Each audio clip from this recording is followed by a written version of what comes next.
우리 살아가는 모든 날들이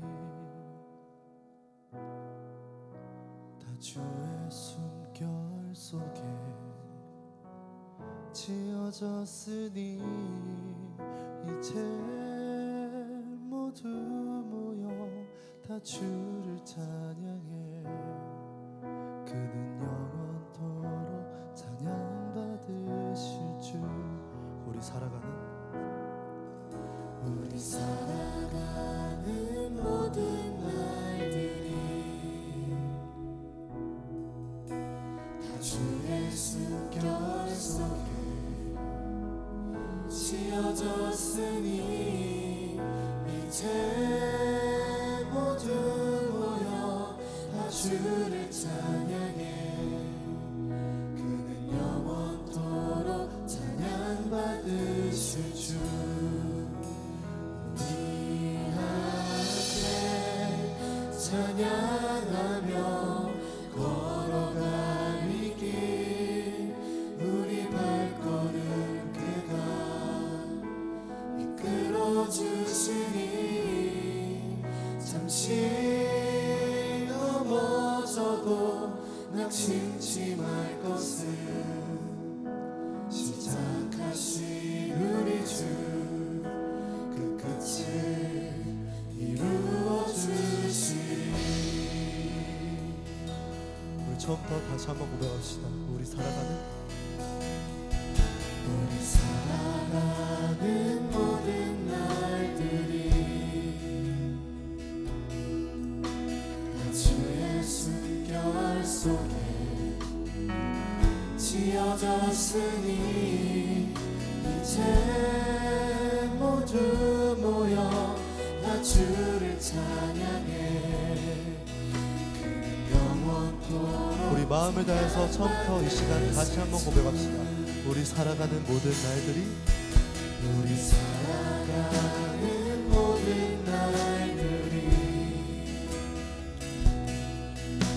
다 주의 숨결 속에 지어졌으니 이제 모두 모여 다 주를 찬양해. 그는 영원토록 찬양받으실. 우리 함께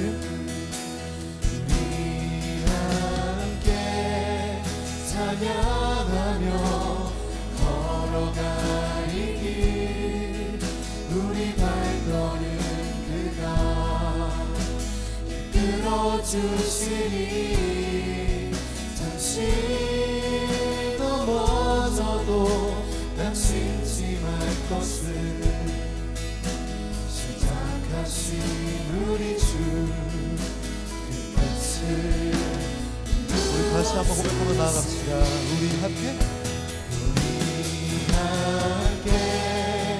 찬양하며 걸어갈 이 길, 우리 발걸음 그가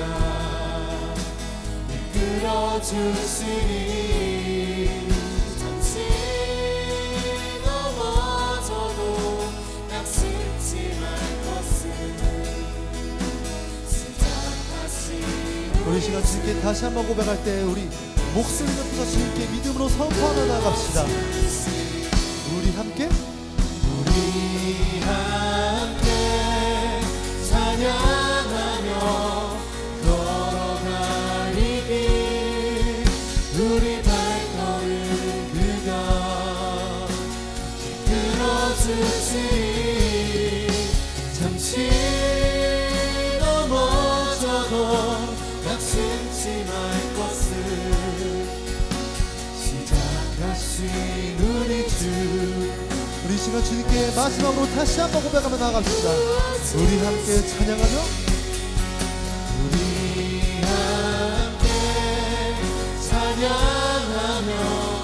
걸어갈 이 길, 우리 발걸음 그가 이끌어 주시니 잠시 넘어져도 낙심치 말 것을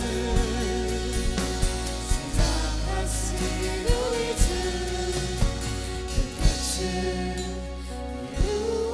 그 목소리로 고백합시다. 우리 살아가는 모든 날들이 다 주의 숨결 속에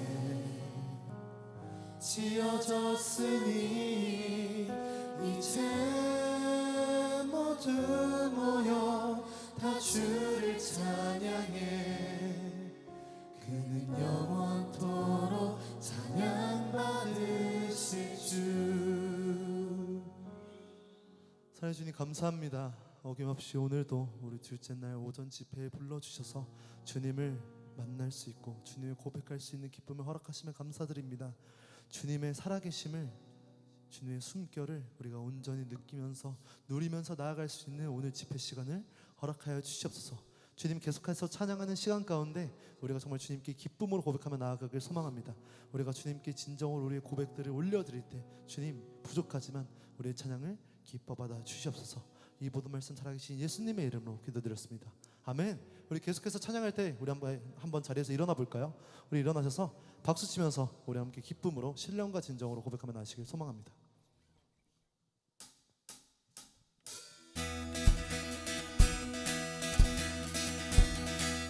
주를 찬양해, 주를 찬양해,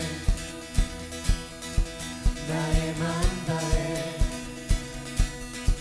찬양 가운데 임하시는 주. 우리 맘 다해 주를 높일 때 기쁨 내 안에 흘러넘치네. 주를 찬양해, 주를 찬양해, 주를 찬양해, 나의 맘 다해, 나의 맘 다해 찬양 가운데, 찬양 가운데 임하시는 주, 임하시는 주. 우리 맘 다해, 우리 맘 다해 주를 높일 때, 주를 높일 때 기쁨 내 안에 흘러넘치네. 감사해 노래 줄게, 내게 새히 행하시네. 주님의 은혜 크신 사랑 찬양하네. 주님을 경배할 때 주를 더욱 알기 원해. 우리 시간 처음부터 다시 한번 고백해 볼까요? 주를 찬양해, 주를 찬양해, 주를 찬양해, 나의 맘 다해, 나의 맘 다해 찬양 가운데, 찬양 가운데 임하시는 주, 임하시는 주. 우리 맘 다해, 우리 맘 다해 주를 높일 때, 주를 높일 때 기쁨 내 안에 흘러넘치네. 감사해 노래 줄게, 내게 새히 행하시네. 주님의 은혜 크신 사랑 찬양하네. 주님을 경배할 때 주를 더욱 알기 원해. 거룩하신 주, 전능하신 하나님. 주를 갈망하는 것, 주를 예배하는 것, 주를 기뻐하는 것, 신령과 진정으로 주를 갈망하는 것, 주를 갈망하는 것, 주를 예배하는 것, 주를 기뻐하는 것, 신령과 진정으로 주를 갈망하는 것, 주를 갈망하는 것, 주를 예배하는 것, 주를 기뻐하는 것, 신령. 우리 마지막으로 선포하며 나갑시다. 주를 갈망하는 것, 주를 갈망하는 것, 주를 갈망하는 것, 주를 예배하는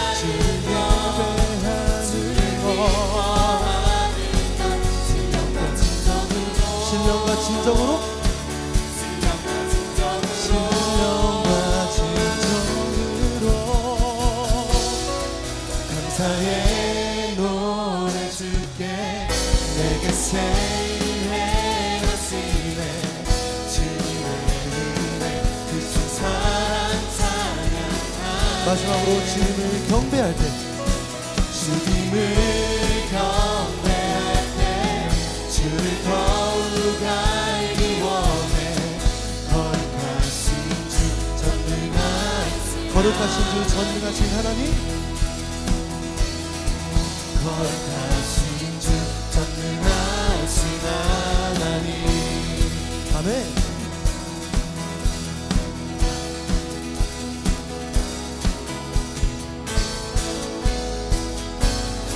우리 거룩하신 주님께 영광과 감사 박수 올리기 원합니다. 아멘.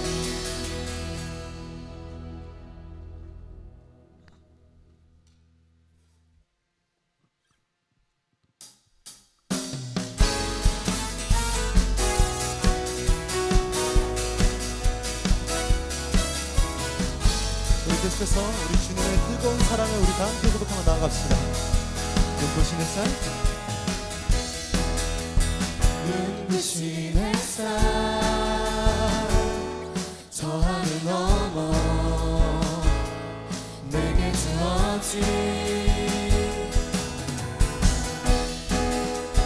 주님의 사랑 깊어져가네. 나의 마음에 나 얻었네. 변함없는 그 사랑, 내 안에 기쁨의 노래 멈출 수가 없네.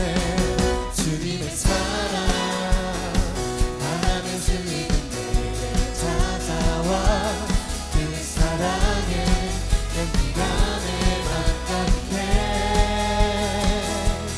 주님의 은혜 눈빛처럼 다가와 그 사랑에 내대로 내 맘 채우네.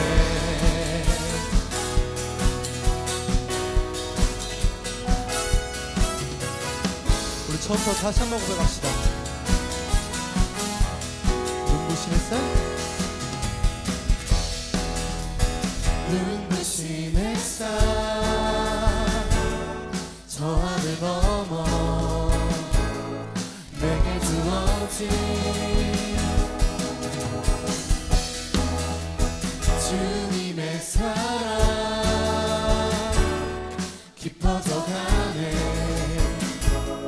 나의 마음에 나 얻었네. 변함없는 그 사랑, 내 안에 기쁨의 노래 멈출 수가 없네.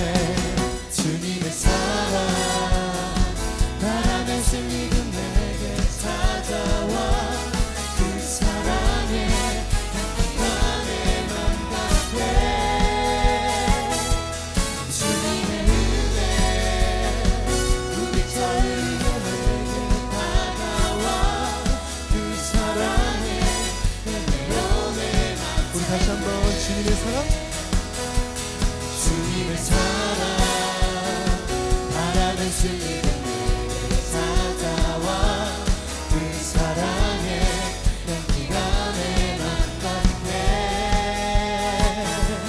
주님의 은혜 눈빛처럼 내게 다가와 그 사랑에 내대로 내 맘 채우네. 나 얻었네.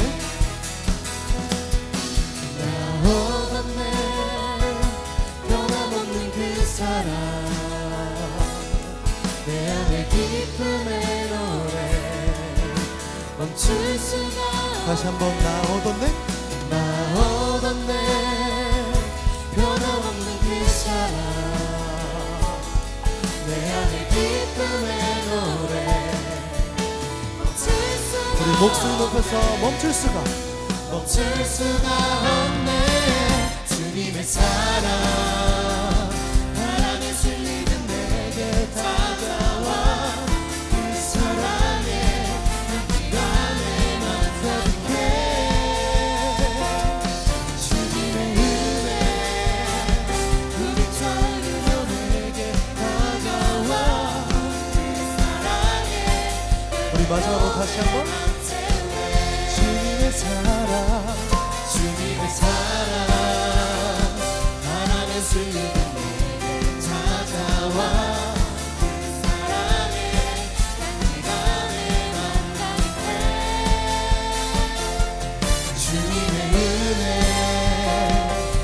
흐르며 다가와 그 사랑의 열매로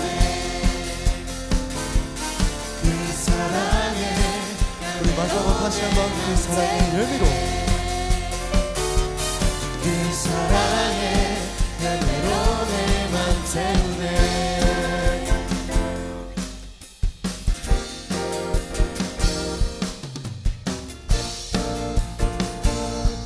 우리 죽기까지 사랑하신 주님께 영광과 감사가 돌리기 원합니다. 아멘.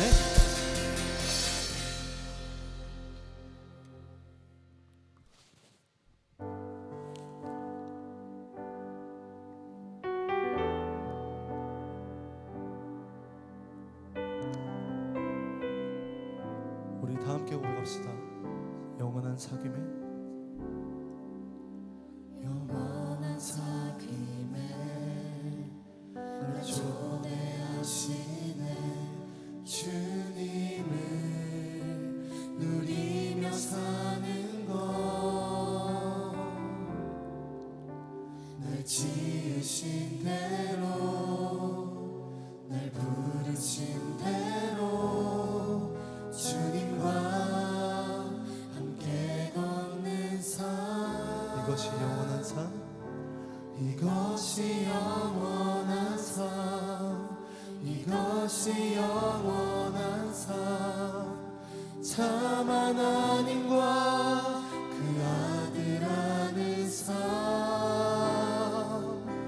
이것이 영원한 삶 이것이 영원한 삶 내가 주 안에 주는 내 안에 늘 거하는 삶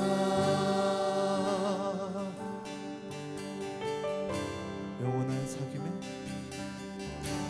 영원한 사귐에 날 초대하시네. 날 초대하시는 주님을 누리며 사는 것 날 지으신 대로 날 지으신 대로 날 부르신 대로 주님과 함께 걷는 삶 우리 다 함께 고백합시다. 이것이 영원한 삶 이것이 영원한 삶 이것이 영원한 삶 참 하나님과 그 아들 안의 삶 이것이 영원한 삶 이것이 영원한 삶 내가 주 안에 주는 내 안에 다시 한번 이것이 영원한 삶 이것이 영원한 삶 이것이 영원한 삶 참 하나님과 그 아들 안의 삶 이것이 영원한 삶 이것이 영원한 삶 이것이 영원한 삶 내가 주 안에 주는 내 안에 늘 거하는 삶 우리 계속해서 선포합시다. 세상 소망 세상 소망 다 사라져가도 주의 사랑은 끝이 없으니 살아가는 이 모든 순간이 주의 사랑의 주님께 우리 시간 두 손 들고 다시 한번 고백하며 나갑시다. 세상 소망 세상 소망 다 사라져가도 주의 사랑은 끝이 없으니 살아가는 이 모든 순간이 주의 입을 나는 믿네 세상 소망 세상 소망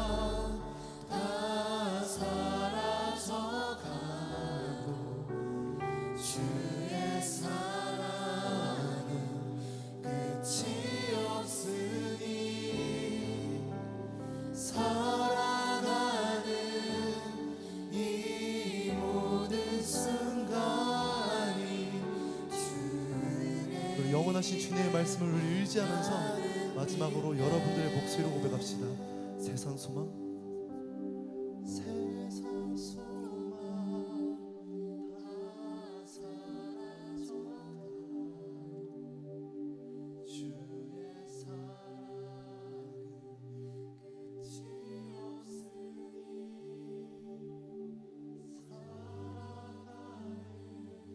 없으니 살아가는 주 은혜임을 나는 믿네.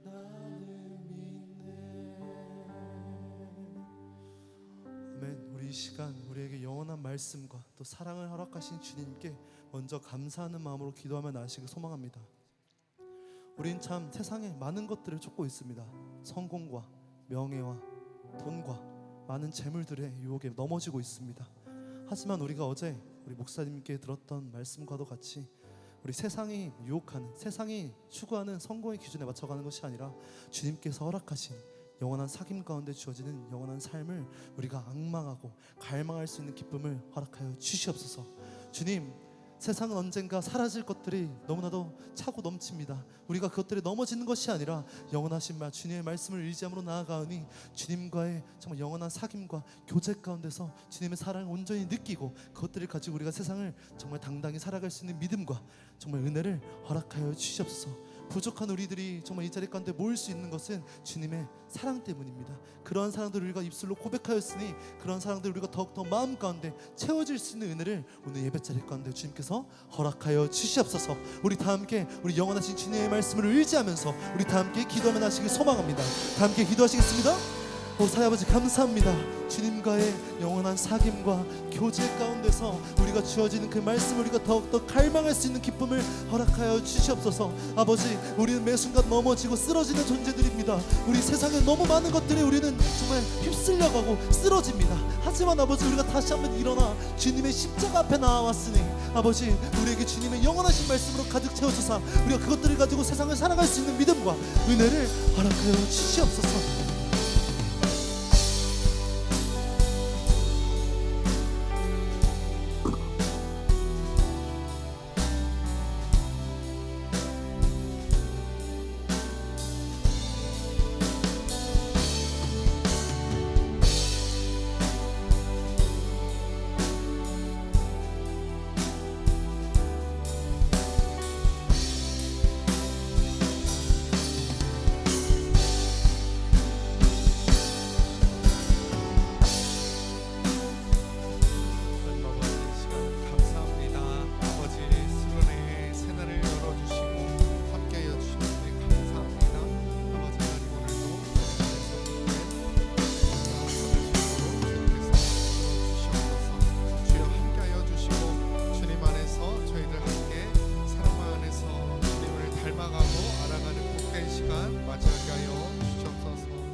사랑이 많으신 하나님 아버지 감사합니다. 수련회 둘째 날 오전을 주님 안에서 함께 맞이하게 하심에 감사를 드립니다. 오늘도 주님께서 저희들에게 주시고자 하시는 말씀 받고자 합니다. 주의 성령으로 역사하여 주시고 주님의 말씀으로 우리의 삶이 새로이 회복되어지고 새로이 형성되어지는 아름다운 시간 되게 하여 주시옵소서. 이 모든 말씀 예수님의 이름으로 기도합니다. 아멘. 하나님의 말씀 받겠습니다.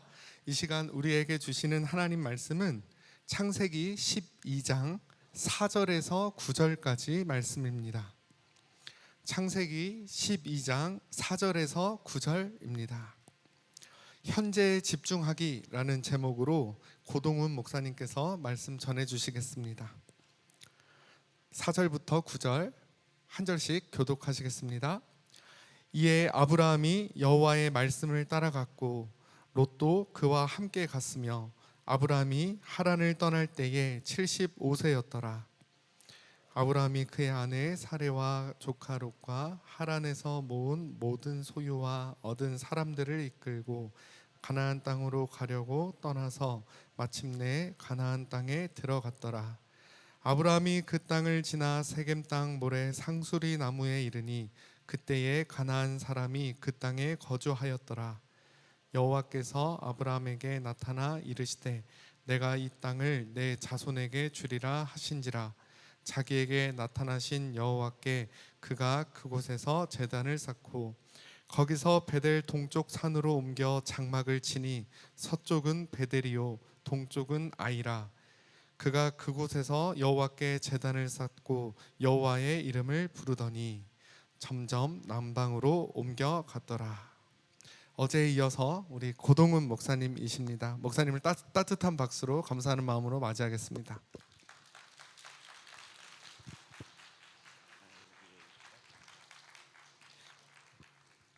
잘 주무셨어요?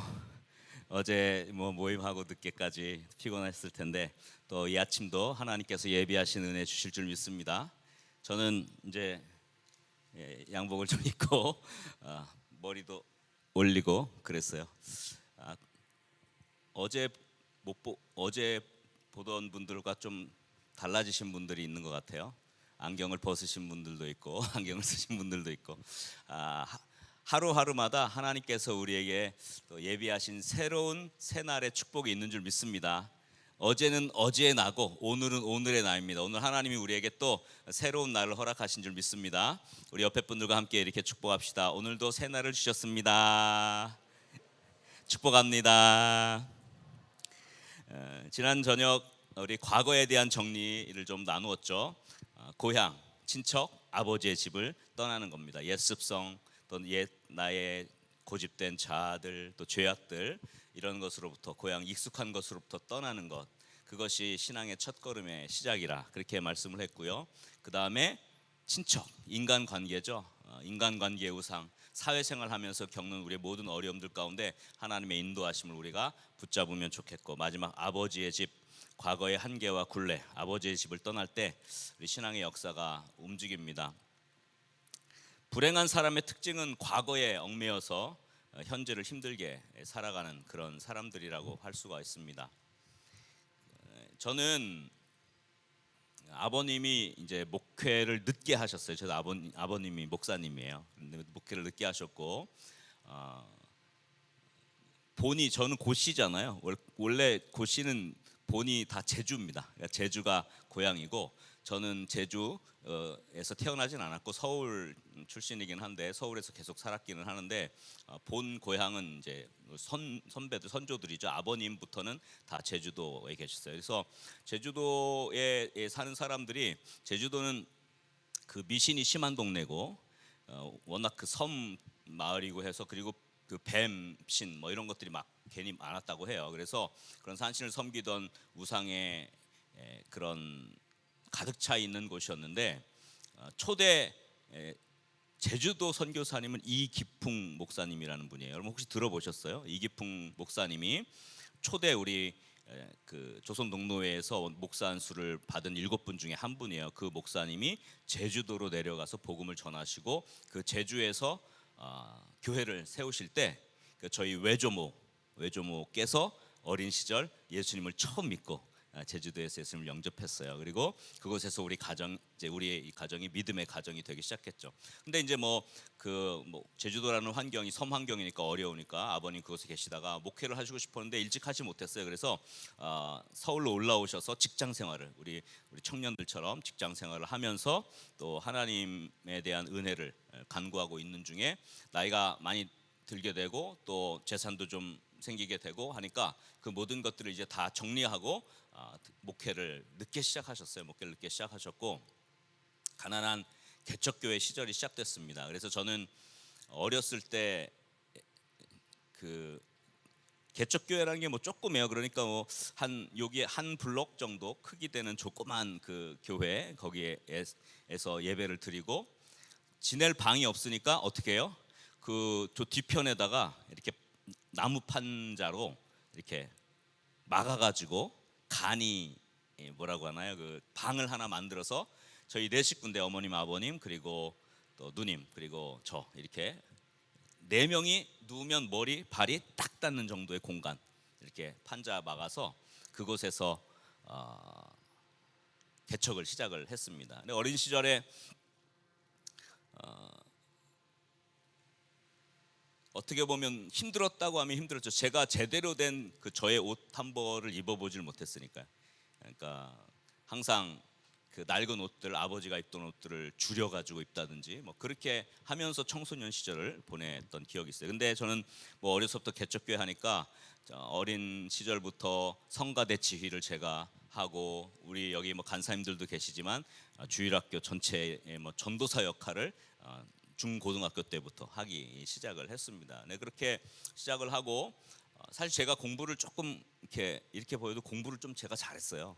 공부를 잘해서 그래가지고 어떻게 보면 좀 더 이렇게 사회적으로 좀 인정받는 그런 곳으로 갈 수 있었는데, 하나님께서 저를 고등학교 2학년 때 부르십니다. 하나님께서 저를 부르셨는데, 제가 어렸을 때 그 유치원 때에 그 봤던 그 유치부에서 이런 그 프로그램을 한번 했었어요.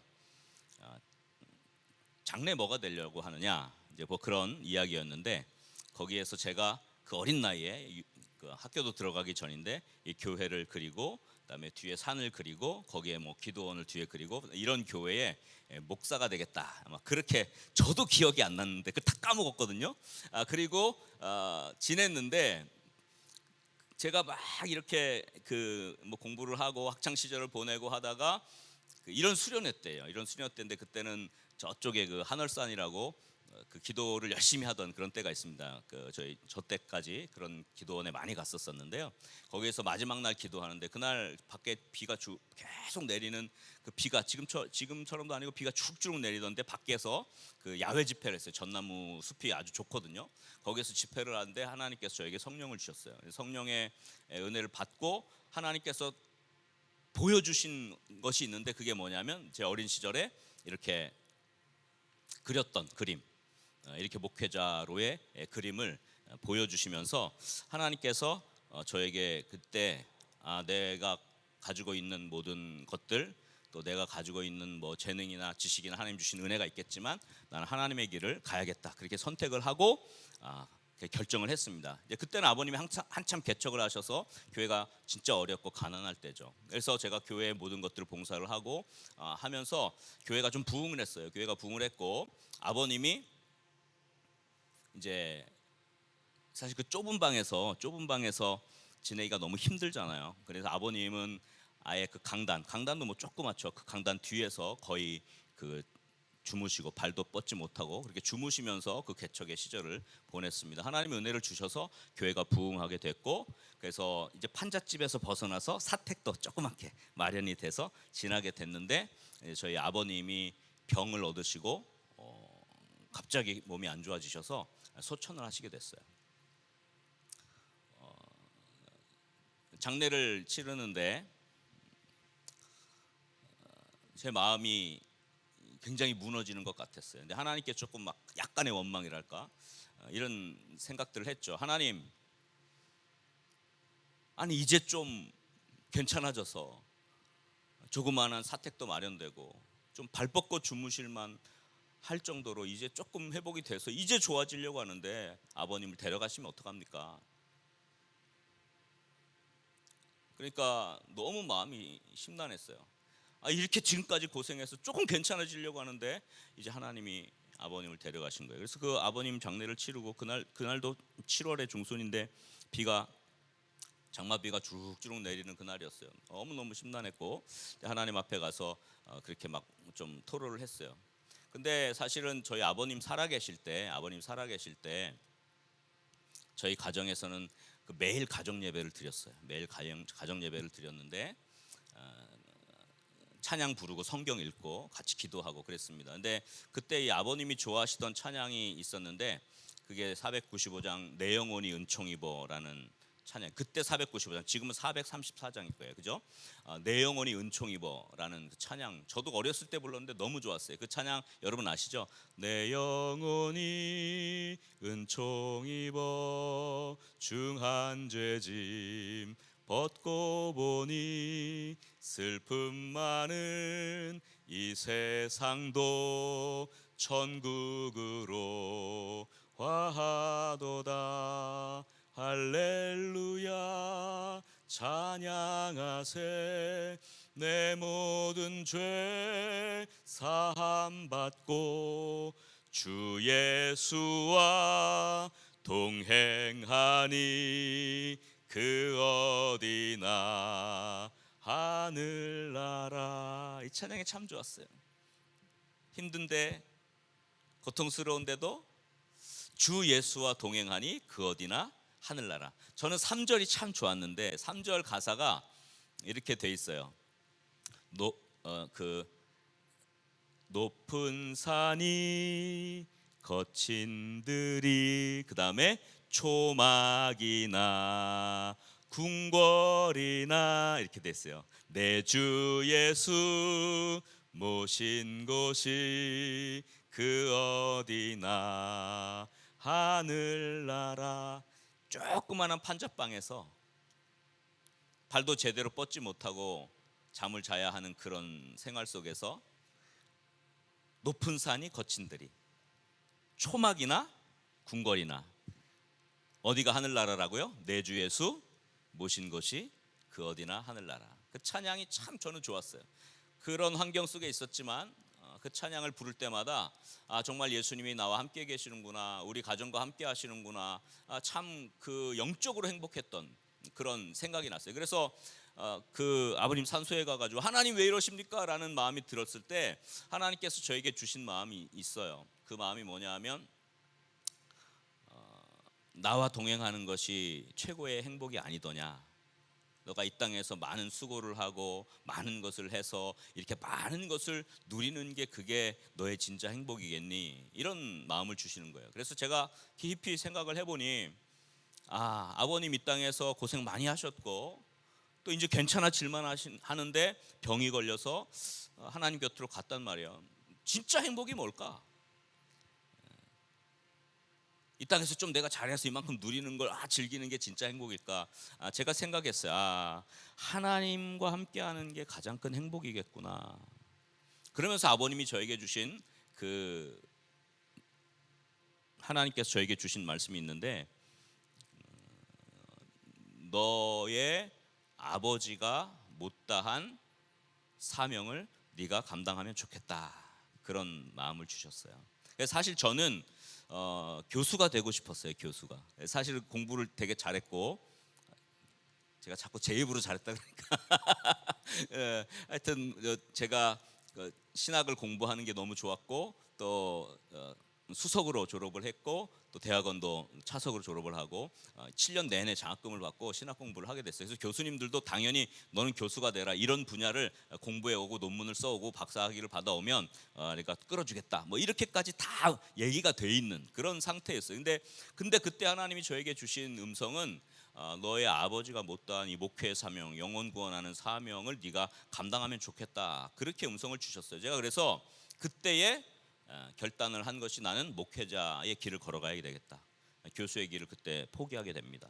그리고 유학 가는 걸 포기하게 됐고, 어쨌거나 그래서 목회를 하게 됐죠. 그 위에 물론 이제 뭐 목회학 박사과정을 해외 나가서 하기는 했지만 그런 과정들을 제가 겪으면서 저의 과거의 그 어려웠던 환경, 그리고 지금 돌아보니 제가 서울에 있는 목동에 있는 성문교회, 우리 새로남 교회도 아주 좋은 교회지만 저희 교회도 굉장히 좋은 교회거든요.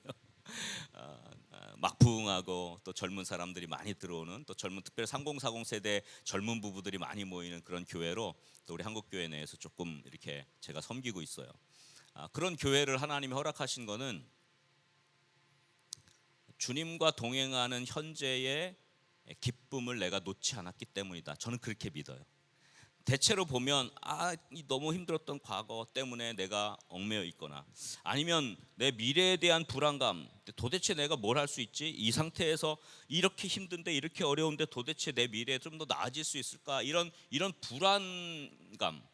그래서 사람은 두 종류의 사람이래요. 과거에 얽매여 있는 사람은 항상 우울하대요. 이건 어저께 제가 얘기했고, 근데 미래에 대한 불안감을 갖고 있는, 불안함으로 사는 사람들이 또 현재의 고통을 받고 있는 사람들이라고 합니다. 그러니까 현재의 고통의 많은 부분은 과거에 얽매여서 우울하게 살거나, 아니면 미래의 불안 때문에 현재 힘들게 살거나, 이 두 중에 하나래요. 미래에 대한 불안, 걱정 때문에 우리는 오늘을 불행하게 산다고 합니다.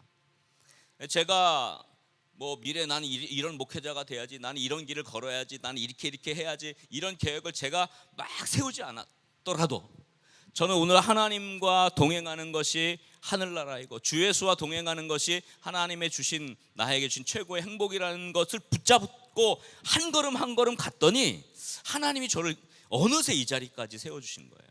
저는 그 하나님의 동행하심을 여러분들이 경험할 수 있기를 주의 이름으로 간절히 축원합니다. 사실 여러분 미래에 대한 고민이 많잖아요. 계획이 많잖아요. 직장의 문제, 또 직장에서 승급하는 문제, 아니면 뭐 이직의 문제, 결혼의 문제, 공부를 더 하는 사람들은 진학의 문제, 뭐 여러 가지 것들이 우리 미래가 너무 복잡하니까 그 머리에 미래의 것들이 꽉 차가지고 현재를 누리지 못하는, 현재를 불안하게 만드는 거예요.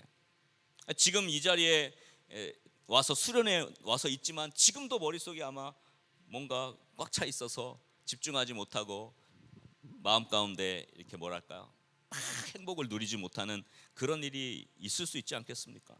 이 미래에 대한 불안과 걱정 때문에 오늘을 우리는 불행하게 사는 거예요. 그래서 오늘 이 시간 현재 집중하기라는 주제를 가지고 그래서 오늘 오전 시간을 좀 말씀을 집중하려고 해요. 여러분들이 이 현재에 주신 것들에 집중해서 또 하나님께서 주신 언젠가는 여러분이 도달해야 될 그 약속의 땅에 도달하는 그런 지혜를 얻을 수 있기를 주의 이름으로 간절히 축원합니다. 오늘 본문에 나타난 아브라함은 그럼 어땠을까요? 하나님이 부르셨습니다. 하란을 떠났어요. 미래가 확실합니까? 하나님이 약속했으니까 미래가 확실하다고 생각했겠죠. 그러나 아직 하나님의 약속은 먼 미래에 있습니다. 하나님 큰 민족을 이루겠다, 창대하게 될 거다, 약속의 땅을 주겠다, 이건 뭐 확실하지만 그러나 그게 지금 주어지진 않았어요. 지금은 아무것도 아니에요. 지금은 너무 힘들어요. 왜? 광야길을 걷고 있거든. 적어도 하란에서 세겜까지 800km를 가야 합니다. 아브라함의 나이가 75세예요. 오늘 본문 4절에 보니까 아브라함이 하란을 떠날 때 75세라 그랬어요. 75세 적지 않은 나이죠. 아브라함이 175세를 살았으니까 75세를 살았다. 뭐 오늘날로 환산하면 40대, 50대 정도 될 거예요. 오늘날 뭐 100세를 산다고 하니까 75세면 한 뭐 40대 후반 50대 정도 됩니다. 그때 뭘 할 수 있습니까? 40이면 부록이라고 하지만 새로운 도전을 하기에는 무리가 있는 말이에요. 그래서 옛말에 40 넘으면 하던 일 계속하라 그런 얘기가 있어요. 40 넘어서 새로운 거 하지 말라 뭐 그런 얘기가 있는데 사실 저는 그것도 맞지는 않는다고 생각해요. 하나님이 80에 모세를 부르시면 하나님이 부르시면 80에도 일을 이룰 수 있다고 저는 생각을 하거든요. 어쨌거나 아브라함이 미래의 불안함을 이기고 5절에 보니까 마침내 가나안 땅에 들어갔다 이렇게 됐어요. 이 800km의 그 긴 거리, 아마 그 당시에 대상들이 하루에 30km 속도로 낙타와 함께 갔다고 합니다. 근데 그 대상들은 짐을 싣고 자기들 무리들만 가면 되지만 아브라함은 식솔들 데리고 어린 자녀들, 어린 그 식솔들, 종들, 그리고 가축들 다 끌고 가야 되기 때문에 적어도 몇 달은 걸려서 가나안 땅에 갔을 거예요. 그 몇 달 동안은 황량한 광야를 지나갔을 거예요. 얼마나 불안했을까요? 실제로는 다음 날 오아시스를 발견할 수 있을지 없을지도 모르는 그 하루하루예요. 그 기간 동안 어떻게 이 불안한 미래를 극복하고 믿음의 여정에 성공을 했을까? 오늘도 세 가지만 저희들이 좀 살펴보려고 합니다. 자, 첫 번째 현재 집중하기예요. 한번 저랑 따라하면 좋겠습니다. 하나님 말씀과 동행해야 한다. 네, 요거는 좀 적어주셔도 좋을 것 같아요. 첫 번째 현재 집중은 하나님 말씀과 동행하는 것입니다. 아브라함이 미래의 불안을 머릿속에서 지우고 끝까지 믿음의 여정에 성공할 수 있던 첫 번째 요인, 하나님 말씀과 동행한 것입니다. 오늘 본문 4절에 보니까 이렇게 기록되어 있죠. 이에 아브라함이 여호와의 말씀을 따라 갔고, 그렇게 기록합니다. 갔다라는 단어는 히브리어 옐레크라는 단어인데요, 이 원형이 할라크예요. 할라크는 길을 간다, 동행한다 그런 뜻이에요. 창세기 5장 24절에 보면 에녹에 대해서도 동일한 이야기가 나와요. 창세기 5장 24절 말씀 자막 나오나요? 그렇죠? 에녹이 하나님과 어떻게 했다 그랬어요? 동행하더니 할라크예요. 할라크.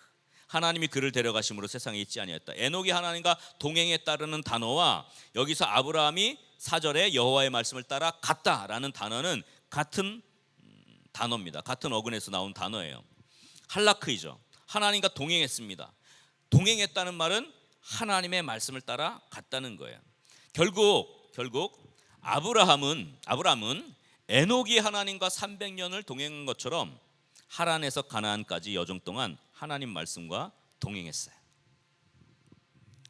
자, 만약 어떤 사람이 있어요. 어떤 사람이 있는데 사회적 지위로 보면 학력은 초등학교만 나왔어요. 당연히 백수예요. 직업이 없어요. 그렇다고 공부를 좋아하느냐? 그렇지도 않아요. 늘 놀기만 좋아해요. 웹툰을 열심히 봅니다.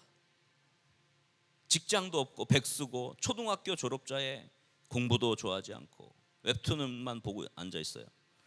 이런 상태의 사람은 미래의 걱정이 정말 태산 같고 어떻게 보면 인생이 불행하다 못해 고통스럽다고 생각할 거예요. 근데 이런 상태에 있는 사람이 저희 집에 있어요. 제 딸이에요. 얘는 초등학교 졸업만 했어요. 백수예요. 돈도 못 벌어요. 아무것도 못해. 근데 인생 행복해요. 왜 행복할까? 백수인데 걱정 안 되나? 너 초등학교밖에 졸업 안 했는데 걱정 안 돼? 근데 즐거워요. 매일이 즐거워요. 왜 그럴까요? 아이들은 미래보다 현재 나에게 주어진 것을 즐겨요. 아이들은 내일을 걱정하지 않습니다. 미래를 대비하면서 살고 있지도 않아요. 오늘이 즐겁죠. 단지 괴로운 거는 부모만 괴로워요. 미래에 넌 뭐 되려고 이런 부모는 너무 미래께 너무 치달아 와가지고 오늘 아이를 행복하게 하지 못하고 맨날 애를 혼내요. 너 왜 그러니? 그것도 아닌 것 같아요. 그런다고 해서 미래가 달라질까? 이런 생각을 해봅니다. 아이들은 오늘 지금을 누릴 수 있습니다. 그 이유는 아빠 엄마가 있기 때문에 그래요. 아빠 엄마가 같이 있으면 즐겁죠. 아빠 엄마랑 같이 여행 가고 아빠 엄마랑 같이 어디 가고 하면 행복해요. 아빠가 뭐 맛있는 거 사주면 그 맛있는 거 먹는 거 하나로도 너무 행복한 거예요. 그런데 자, 나이가 들면서 우리 인생에서 내가 아빠 엄마 노릇을 하려는 순간부터 우리 삶에서 현재 이 행복한 현재의 면적이 확 좁아져요. 왜? 미래에 대한 걱정이 많아져서. 그래서 미래의 계획이 내 머릿속에 꽉 차서 이 현재 우리가 누려야 할 현재를 미래의 것들이, 미래의 불안함이, 미래의 뭔가 불확실성이 막 현재로 밀고 들어와서 비집고 들어와서 현재를 미래에 대한 불안으로 바꿔버려요. 그게 어른이 되어가는 과정에서 나타나는 일입니다. 아마 여러분들도 그런 과정에 아마 최전선에 서 있지 않을까? 여러분들이 아마 제일 여러분들의 나이 때 그 제일 미래에 대한 불안이 제일 힘든 때가 아닐까 생각을 해요. 그래서 여러분 미래에 대한 불안에 휩싸여 있다가 보면 이 해맑은 아이의 얼굴을 잃어버리고요, 지치고 긴장한 어른의 얼굴이 되는 거예요. 여러분도 어렸을 때 집안에서 걱정했습니까? 아버지, 제가 집안의 어려움을 돕겠습니다. 뭐 이런 그 갓난쟁이가 있습니까? 어린아이가 있습니까? 아니죠. 그냥 해맑어요. 걱정과 고민이 없습니다. 어른이 돼서 아빠 엄마의 그늘을 벗어나서 스스로 내가 아빠 엄마 노릇을 하려고 하는 순간 미래의 불안이 엄습해요. 여러분, 아담과 하와가 에덴 동산에 있을 때는 불안함이 없었어요. 미래에 대한 불안이 없었어요. 왜? 하나님이 모든 것을 공급해 주시니까. 그런데 아담이 스스로 하나님 되어서 내가 내 인생의 하나님이 되겠다라고 결정한 순간, 그게 선악과잖아요. 내가 하나님이 되는 거잖아요. 그런 순간 내가 하나님 노릇하려고 하니까 인생이 곤고한 거예요. 이전에 하나님이 채우시던 것들을 이제는 나 하나님 필요 없어요 라고 하고 내가 하나님 노릇하려니까 너무 인생이 곤고한 거예요. 내가 먹을 것 취해야 되고, 내가 뭔가를 마련해야 되고, 미래를 내가 준비해야 되고. 그러니까 어리석은 부자가 뭐예요? 미래에 대한 불안하니까 창고를 크게 짓고 거기다가 더 곡식 쌓아놓고 그래 이제는 좀 편안하겠지 라고 하지만 그 생명이 그날 취해지면 그것이 다 누구 것이 되겠느냐. 그 어리석은 부자에 대한 이 말씀을 하나님이 하신 것은 모든 인생은 다 그런 미래에 대한 불안함 때문에 현재를 불안하게 살아간다는 것이죠. 자기가 스스로 하나님 된 사람이 가지고 있는 고민이에요. 그래서 우리는 영적인 부모인 하나님과 함께 있을 때 현재를 행복하게 살 수 있는 거예요. 하나님 없이 내가 살아가려고 하면, 여러분 똑같아요. 여러분 하나님을 믿는다고 하고 여러분 신앙생활을 한다고 하지만 매 순간 하나님 없이 내가 결정하고 내가 스스로 하나님 역할을 할 때가 너무 많아요. 그래서 내가 스스로 내 삶을 꾸려가면 하려 할수록 미래의 불안이 많아지는 거예요. 얼굴이 늙어요. 팍싹 늙는 거예요. 반면에 하나님과 동행하고 의지하면 현재를 누리고 행복하게 사는 사람들은 어린아이처럼 맑게 되죠. 환하죠. 나이보다 젊게 보이고 어리게 보여요. 저 어떻게 보여요? 저 오늘 좀 머리를 까서 나이가 좀 들어 보이는데 머리 이렇게 내리면 좀 더 어려 보이긴 하는데, 우리 그 청년들 옆에 분들 한번 얼굴 보세요. 나이보다 늙어 보여요? 어려 보여요? 동안이에요? 어때요? 여러분이 하나님 노릇하려고 하면 하나님 노릇하려고 하면 늙어요. 어떻게 좀 젊어 보이십니까? 미래의 불안으로 늙어 보이십니까? 어리게 보이세요? 여러분 어떻게 하나님과 동행하면서 어린아이처럼 현재를 누릴 수 있을까? 아브라함과 같이 하나님의 말씀과 동행하는 것입니다. 한번 따라합시다. 하나님의 말씀과 동행하는 것. 네, 이것이 하나님의 하나님 되심을 누릴 수 있는 굉장히 중요한 영적 원리예요. 너무 평범한 것 같지만 굉장히 중요한 원리예요. 본문을 통해 깨달을 것은 바로 이것입니다. 매일 하나님의 말씀과 동행하며 영적인 아버지와 함께 있을 때 미래의 불안을 극복할 수가 있다는 것입니다. 그래서 여러분, 제가 강조하는 것은 말씀을 매일 묵상하는 큐티가 정말 중요하다고 생각해요. 여러분들 잘 하고 계시라고 믿지만, 아브라함이 미래를 알지 못하고 나가는 여정에서 매일매일 그 다음날 물을 찾아야 되고 그 다음날 목초지를 찾아야 되고, 이건 너무 고통스러운 일이거든요. 걱정이 태산일 겁니다. 그러나 아브라함은 하나님의 말씀과 동행했기 때문에 그런 매일매일의 삶 속의 불안 속에서도 현재 하나님이 나와 함께 계심을 누리며 산 거죠. 실제로 여러분, 내가 하나님과 상관없이 결정해 가고 할 때의 그 고민보다 하나님의 말씀을 내 삶에 가져와서 그것들로 하여금 하나님의 지혜를 받고 하는 것은 천지차원이에요. 그래서 여러분, 시편 1편에 보면 복 있는 사람은 악인들의 꾀를 쫓지 아니하고 죄인들의 길에 서지 아니하고 오만한 자들의 자리에 앉지 아니하며 오직 여호와의 말씀을 즐거워하여 율법을 주야로 묵상하는도다. 그런 말씀이 있어요. 알죠? 여러분, 복 있는 사람이 율법을 주야로 묵상하는 사람, 즉 말씀과 동행하는 사람이라는데, 여기에 보면 세 가지 그렇지 못한 부류가 나오죠. 말씀과 묵상하지 않으면 어떤 문제가 생기느냐? 자, 악인들의 꾀를 쫓게 돼요. 악인들의 꾀는 뭐냐면, 우리 주변에서 이 꾀는 뭐냐면 모사, 어떤 그 이렇게 해라고 세속적인 권면을 말하는 거예요. 그래서 주변에 사람들은 그렇게 하지 마, 이렇게 하는 게 성공하는 거야, 이렇게 하는 게 잘 되는 거야, 그렇게 막 세상 사람들의 꾀, 그 사람들의 말을 듣다가 보니까 내 머릿속이 온통 그런 것으로 가득 차 있게 돼요. 그래서 그런 결정을 할 때 어떻게 하면 내가 더 잘 되었지, 어떻게 되면 내가 더 성공하게 되지, 이 사람들이 얘기한 게 이게 맞을 거야, 이런 복잡함 때문에 내 마음에 고민이 많아지는 거예요. 그리고 내가 결정을 하게 돼요. 하나님의 말씀이 없으면 악인들의 꾀를 쫓게 돼 있어요. 악인들의 꾀를 쫓으면 어떻게 되느냐? 죄인들의 길에 섭니다. 반드시 하나님과 멀어진 죄의 길을 걷게 돼 있어요. 자꾸 죄를 짓게 돼요. 탐욕이 생겨나고 시기가 생겨나고 또 다른 사람을 짓밟고 올라가야 되기 때문에 다른 사람을 해를 주는 이런 일들이 모든 게 그런 데서 나와요. 그렇게 되니까 마지막에 그런 삶을 계속 경도해서 살다 보면 사회에서 어떤 직위를 얻고 어떤 일을 하고 이런 것과 상관없이 오만한 자의 자리에 앉게 돼요. 오만한 자의 자리에 앉는다는 건 무슨 뜻입니까? 하나님 없이 내가 살아갈 수 있다는 게 가장 오만한 거예요. 하나님 없이 살아갈 수 있다고. 여러분 하나님 없이 살아가는 인생이 많습니다. 크리스찬임에도 불구하고 매일매일 하나님의 말씀과 동행하지 않으면 우리는 매일매일 내가 결정하고 내가 하나님 노릇을 하게 돼요. 그래서 그런 인생은 결코 미래의 불안에서 벗어날 수가 없어요. 그래서 여러분이 하나님의 말씀을 매일 묵상하는 것은 아주 중요한 영적 원리입니다. 그리고 희한하게 하나님이 그것에서 지혜를 줘요. 그래서 거꾸로 악인들의 꾀 대신 의인들의 지혜를 얻게 되고, 어떤 길을 선택할지 하나님이 알려주신 지혜를 말씀을 통해 얻게 되고요.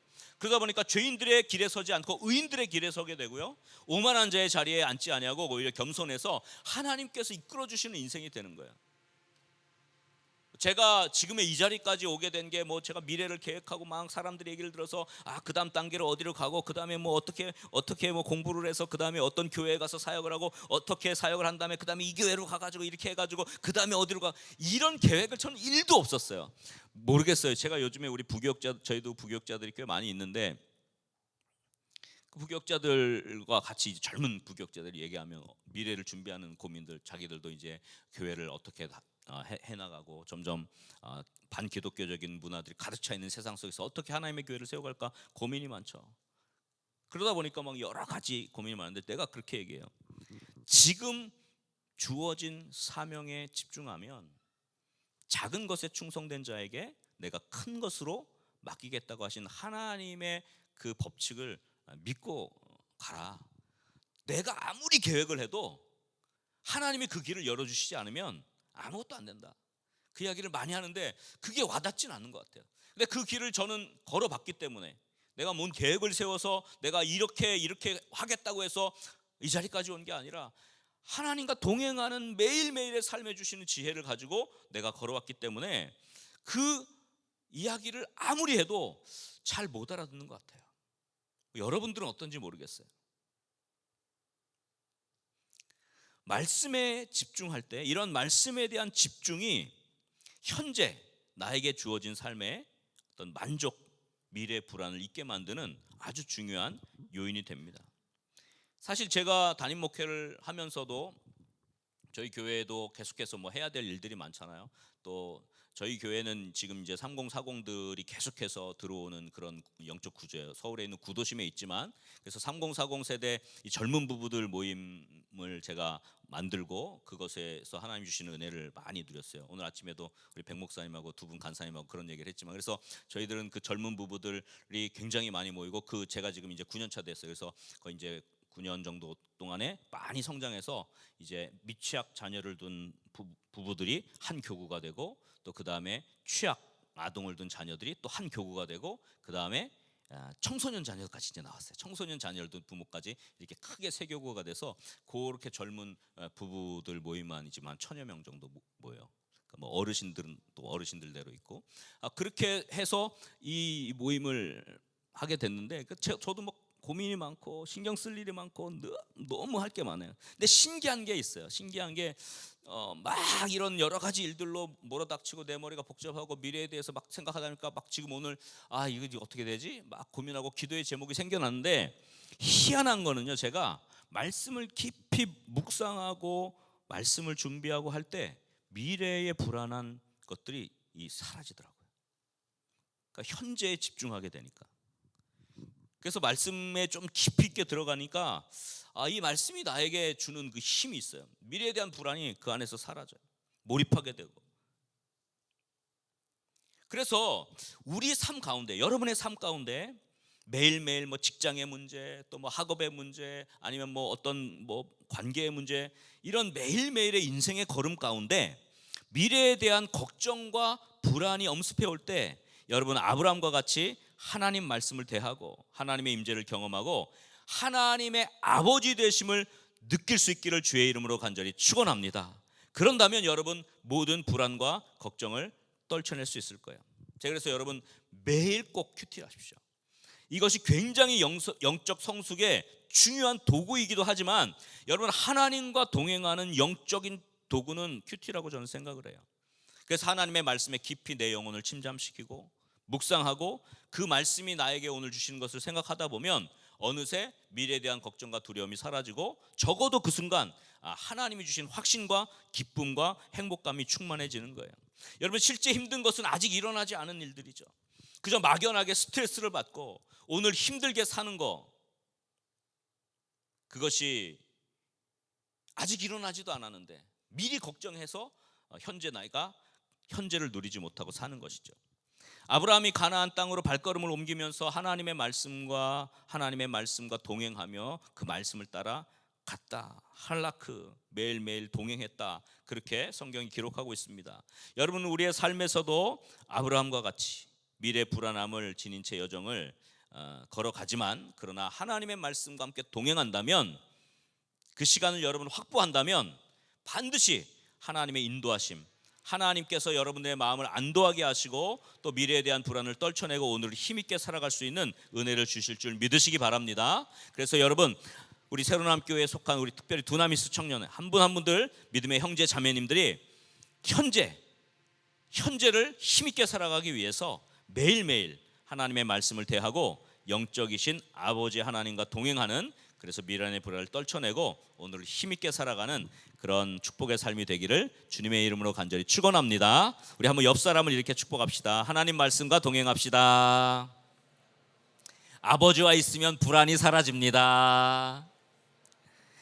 그래서 꼭 체크하십시오. 여러분, 매일 내가 하나님 노릇하려고 하지 말고 하나님의 말씀에 나를 기대고 그 말씀을 통해서 하나님의 지혜를 받고 그 지혜로 삶을 결정하며 나가는 그런 축복에 하나님의 말씀과 동행하는 우리 청년들 될 수 있기를 주의 이름으로 간절히 축원합니다. 자, 두 번째 우리가 집중해야 될 것이 있습니다. 현재 집중 두 번째, 끊임없이 제단을 쌓아야 한다는 것입니다. 한번 저를 따라합시다. 끊임없이 제단을 쌓아야 한다.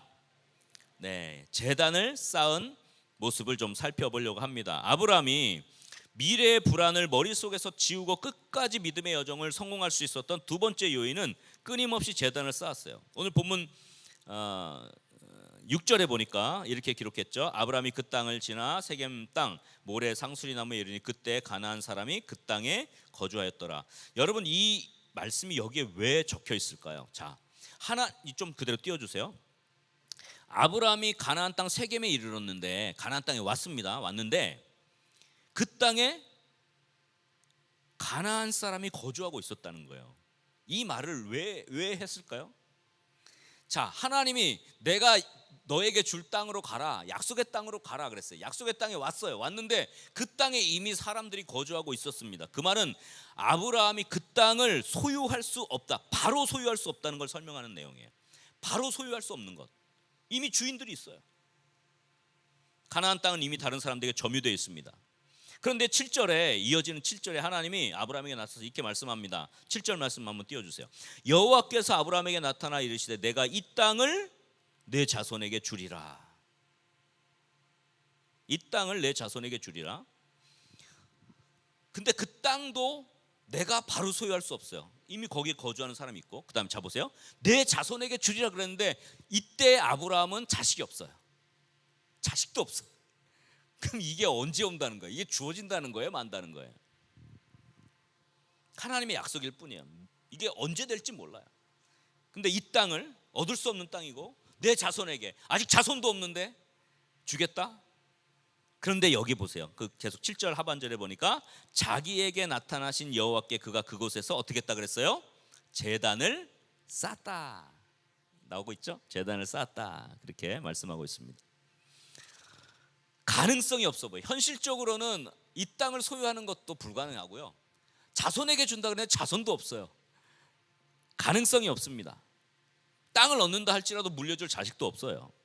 근데 아브라함이 그 약속을 받은 곳에서 뭐 합니까? 제단을 쌓습니다.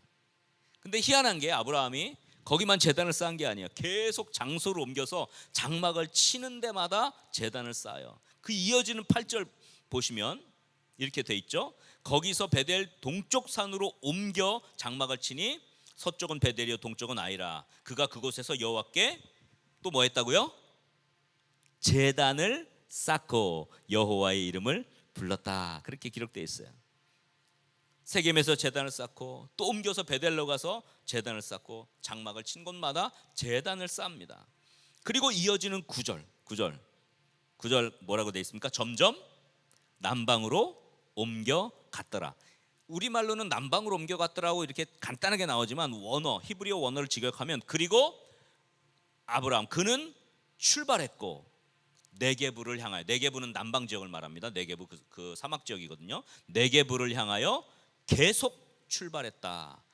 무슨 말이냐면 그리고 그는 출발했는데 계속해서 출발했다. 계속해서 출발했다. 이게 단어의 핵심입니다. 여러 차례 출발을 계속했다는 거예요. 여러 차례 진을 쳤다는 걸 말해요. 계속해서 출발했다는 걸 말해요. 아브라함이 결국 남방 네게부죠. 거기에 이제 브엘세바가 있거든요. 브엘세바 가면 지금도 그 브엘세바 성읍이 그대로 있고 거기에 그 성읍 맨 들어가는 입구에 우물이 있어요. 실제로 그 우물이 거기가 그 물이 없는 지역이어서 우물을 파려면 굉장히 깊게 한 거의 100m를 밑으로 파내려가야 물이 나와요. 근데 우물이 한 요 정도 크기인데 100m를 파내, 그 옛날에 여러분 이삭이 우물 파는 걸 쉽게 생각하면 우물을 파서 물이 나왔는데 블레셋 사람들이 와서 이 우물 우리 거야 라고 주장하니까 놓고 다른 데 가서 또 파고 그랬잖아요. 그거 쉬운 거 아닙니다. 이 우물 파서 물이 나오는 것도 쉽지 않은데 100m를 파내려간다는 건 쉽지 않아요. 그래서 지금도 거기 가서 실험을 해요. 돌을 그 우물에다가 이렇게 딱 떨어뜨리면 돌이 보통 쭉 떨어져서 딸까닥 소리 나는데 던져도 한참 떨어져요.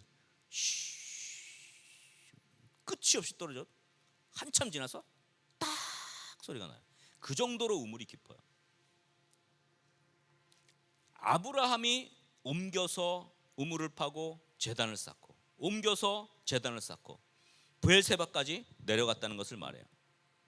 여러분 제가 하나 질문할게요. 왜 아브라함이 가나안 땅에 도착했어요? 약속의 땅에 왔는데 왜 한 군데 세겜에 도착했을 때 정착하지 않고 왜 계속 장소를 옮기면서 제단을 쌓았을까요? 생각해 봤어요? 여러분 아브라함이 가나안 땅 가라 그러니까 하나님이 가라 그러니까 아브라함이 가나안 땅에 왔다고만 생각했지 거기서 뭘 했는지 잘 별로 생각하지 않아요. 아브라함이요 한 군데 머물지 않고요 계속 옮겨 다니면서 제단을 쌓고 장막을 짓고 또 옮겨서 제단을 쌓고 왜 그랬을까요? 아브라함은 하나님이 자기에게 약속한 땅 왔는데 이미 사람들이 다 거주하고 있잖아요. 당장 내 소유가 될 수 없잖아요. 근데 희한하게 거기에 제단을 쌓고 하나님이 약속한 대로 그 북쪽에서부터 남쪽까지 쫙 훑어 내려가면서 제단을 쌓은 거예요. 쉽게 말하면 내 영역을 만드는 거예요. 동물의 세계에서 동물의 왕국에 보니까 그 어떤 뭐 곰이라든지 이런 짐승들이 자기의 영역을 나타내는 뭐 나무에 이렇게 긁어놓는다든지 뭐 아니면 등을 비벼서 자기 자국을 낸다든지 뭐 그렇게 하는 것처럼 어떻게 보면 영적인 흔적을 계속 남기는 거예요. 현실적으로 땅을 얻을 수 없어요. 다른 사람들이 살고 있습니다. 물려줄 자식도 없습니다. 근데 미래를 걱정해야 될 상황이지만 아브라함은 낙심하지 않고 주저하지 않았어요. 아브라함은 약속의 땅 온 지역을 북에서부터 남쪽 경계까지 바쁘게 다니면서 제단을 쌓고 장막을 치고 여호와의 이름을 부르고 있는 것이에요. 아브라함이 끊임없이 약속의 땅을 다니며 제단을 쌓아서 미래 이게 올 건지 말 건지 불안하잖아요. 확실치 않잖아요. 근데 그 모든 것들을 떨쳐내고 지금 내가 해야 될 일, 지금 내가 현재 해야 할 일은 뭐냐? 이 약속의 땅, 하나님의 땅이 나의 땅이 될 것으로 믿고 가는 곳마다 제단을 쌓아서 그 땅을 완전히 한 바퀴 도는 거예요. 그것이 바로 아브라함이 현재에 집중했던 일이에요. 뇌과학자들이 우리 뇌에 스토리텔러가 있다고 합니다. 즉 우리 뇌는 깨어있는 시간 동안 한 30% 50% 정도를 망상으로 보낸대요. 그래서 여러분 회사에서 일하다가도 망상이 생기고 뭐 하다가도 지금도 망상하는 사람 있죠? 지금 어디 딴 데가 있는 사람 있어요? 그래서 일을 하면서도 딴 생각하는 게 정상이래요. 우리 뇌가 원래 구조가 그렇대요. 그래서 하루 24시간을 보내면서 뭐 일하고 여러 가지 많이 하지만 거의 절반 이상은 딴 생각을 하며 지낸대요. 근데 중요한 건 뭐냐면 그 딴 생각을 하는 혹은 다른 것에 이렇게 뭐 TV라든지 우리도 피곤하니까 뭐 막 일하고 나면 TV 틀어서 TV 막 집중해서 보고 그러면서 스트레스를 풀기도 하잖아요. 뭐 게임을 한다든지 동영상 사이트를 본다든지 뭐 채팅을 한다든지 아니면 뭐 인터넷 뭐 그 쇼핑을 한다고 서칭을 한다든지 아니면 어떤 관심 있는 걸 찾아본다든지 뭐 이런 것들을 우리가 하는데 많은 시간을 또 보내고 있잖아요. 근데 희한한 게 그렇게 될 때 우리 뇌는 불안하게 여긴대요. 제가 한 말이 아닙니다. 이거 뇌과학자들이 한 말이에요. 즉 뇌는 자동적으로 자동 조종되는 그 행동이 반복되는 루틴한 일들이 계속 반복되면 뇌가 집중을 하지 못한대요. 그러니까 예를 들면 이런 거죠. 처음에 여러분 운전하는 분 계시잖아요. 처음에 면허 막 땄어요. 운전할 때는요 초집중을 해요. 그래서 뇌가 막 이렇게 합니다. 근데 운전이 익숙해지면 뇌가 활동 안 하죠. 그죠? 운전하면서도 뭐 딴짓도 하고 뭐 딴 생각도 하고 뭐 이렇게요. 그러니까 이게 익숙해지면 뇌는 바로 망상으로 가는 구조가 생긴대요. 그래서 요 망상으로 가는 구조가 희한하게 사람의 마음을 불안하게 하는 중요한 요인이 된대요. 그래서 이 망상 처리를 어떻게 하느냐가 그렇게 중요하대요. 그러니까 자, 다시 한번 정리하면, 그러니까 늘 변화 없이 따분하게 지나가는 일상이 반복되면 우리 뇌 속에 있는 스토리텔러는 불안한 생각들을 자꾸 만든대요. 그 망상 속에는 대부분 미래의 불안함이 있대요. 생각지도 않은 것들. 그래서 결국은 우울증, 정신적 스트레스가 심해진다고 해요. 이것을 자동 조종 상태, 뇌과학에서는 자동 조종 상태라고 부른다고 합니다. 일상에 반복되는 건 늘 별 생각 없이도 그저 시간을 때우는 삶을 살면 온갖 잡념, 걱정으로 꽉 차버린 미래의 불안을 현재로 가져. 그래서 망상을 하면 항상 걱정이 많아져요. 잘 사귀고 있는 그 남자친구, 여자친구가 있지만 망상을 하면 혹시 이 친구가 뭐 딴짓을 하지 않을까? 왜 나한테 연락이 이렇게 3시간째 안 오지? 뭐가? 이게 망상이 생겨나서 의심이 생겨나고 불안해지고, 모든 일들이 루틴해지면, 여러분 이거 되게 중요한 얘기하는 겁니다. 모든 일들이 그냥 일상이 늘 루틴해지면 불안해요. 그래서 일상이 루틴한 사람들이 항상 불안에 시달려서 사는 거예요. 그래서 이것을 극복하는 방법은 여러분 뭐 들어보셨겠지만 그 칙센트미하이라고 하는 클레어몬트 대학의 석좌 교수가 몰입이라는 단어를 가지고 왔죠. 몰입하는 것이 중요하다. 여러분 만약에 어떤 게임을 해, 장기를 둡니다, 혹은 바둑을 둡니다, 뭐 테니스를 친다, 농구를 한다, 이럴 때는 집중되죠. 그때는 집중하기 때문에 딴 생각이 없어요. 그래서 막 집중해서 운동을 하거나 어떤 게임에 몰입하거나 뭐 등산을 하거나 음악 연주를 하거나, 또 뜨개질도 그렇게 집중된다 그러죠. 뜨개질 하거나 또 어떤 의사가 수술을 집도할 때 집중할 때는요, 미래에 대한 걱정, 불안을 생각하고 그 일에만 집중하기 때문에 그때의 그 우리 뇌의 수치가 최고로 올라간대. 그래서 미래에 대한 불안이 그때 다시 디폴트가 된다. 그러니까 걱정이 많았는데 어떤 일에 집중하면 이게 디폴트가 돼서 이것들이 다 사라져 간다는 거예요. 우리의 뇌 속에 있는 이 찌꺼기들, 스트레스로 쌓이는 호르몬들이 청소되고 뇌가 맑아진다는 거예요. 그래서 반복되고 늘상 그냥 변화 없는 이런 일들이, 의미 없는 일들이 계속 지속되잖아요. 그러면 우리 뇌 속에 이 찌꺼기들이 쌓여서 계속 불안, 망상, 이것이 사실 우리를 힘들게 한다는 겁니다. 이렇게 미래에 대한 불안 그리고 망상의 스트레스로 지쳐 있는 우리의 뇌를 현재 하고 있는 일에 집중, 이 몰입을 통해서 디폴트 모드로 만들면, 초기화시키면 잡생각으로 쌓였던 지끈지끈한 이 뇌가 깨끗하게 청소가 된다는 것이죠. 몰입한다는 것, 이것은 걱정의 고리를 끊는 가장 좋은 방법이라고 생각해요.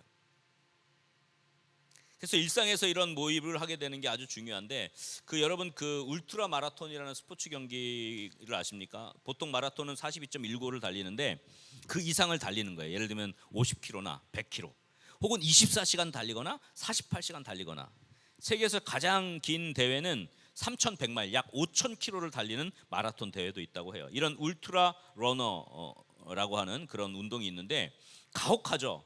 근데 그 사람들이 이 완주할 수 있는 방법이 뭐냐? 울트라 마라톤 선수들에게 한 가지 공통적인 게 있는데, 그것은 눈앞에 한 걸음 한 걸음에 초점을 맞추는 힘을 가지고 있다는 거예요. 막 미래에 대한 걱정보다는 나에게 오늘 주어진 것에 최선을 다하고 한 걸음 한 걸음, 너무 멀리 생각하면 언제 가지? 고통스러워서 지친다는 거예요. 마지막까지 완주를 못한다는 거예요. 그래서 일부러 먼 곳을 보지 않고 지금 여기에 초점을 맞춘다고 하는 거예요. 세계 최고의 테니스 선수인 피터 샘프라스가 이런 이야기를 합니다.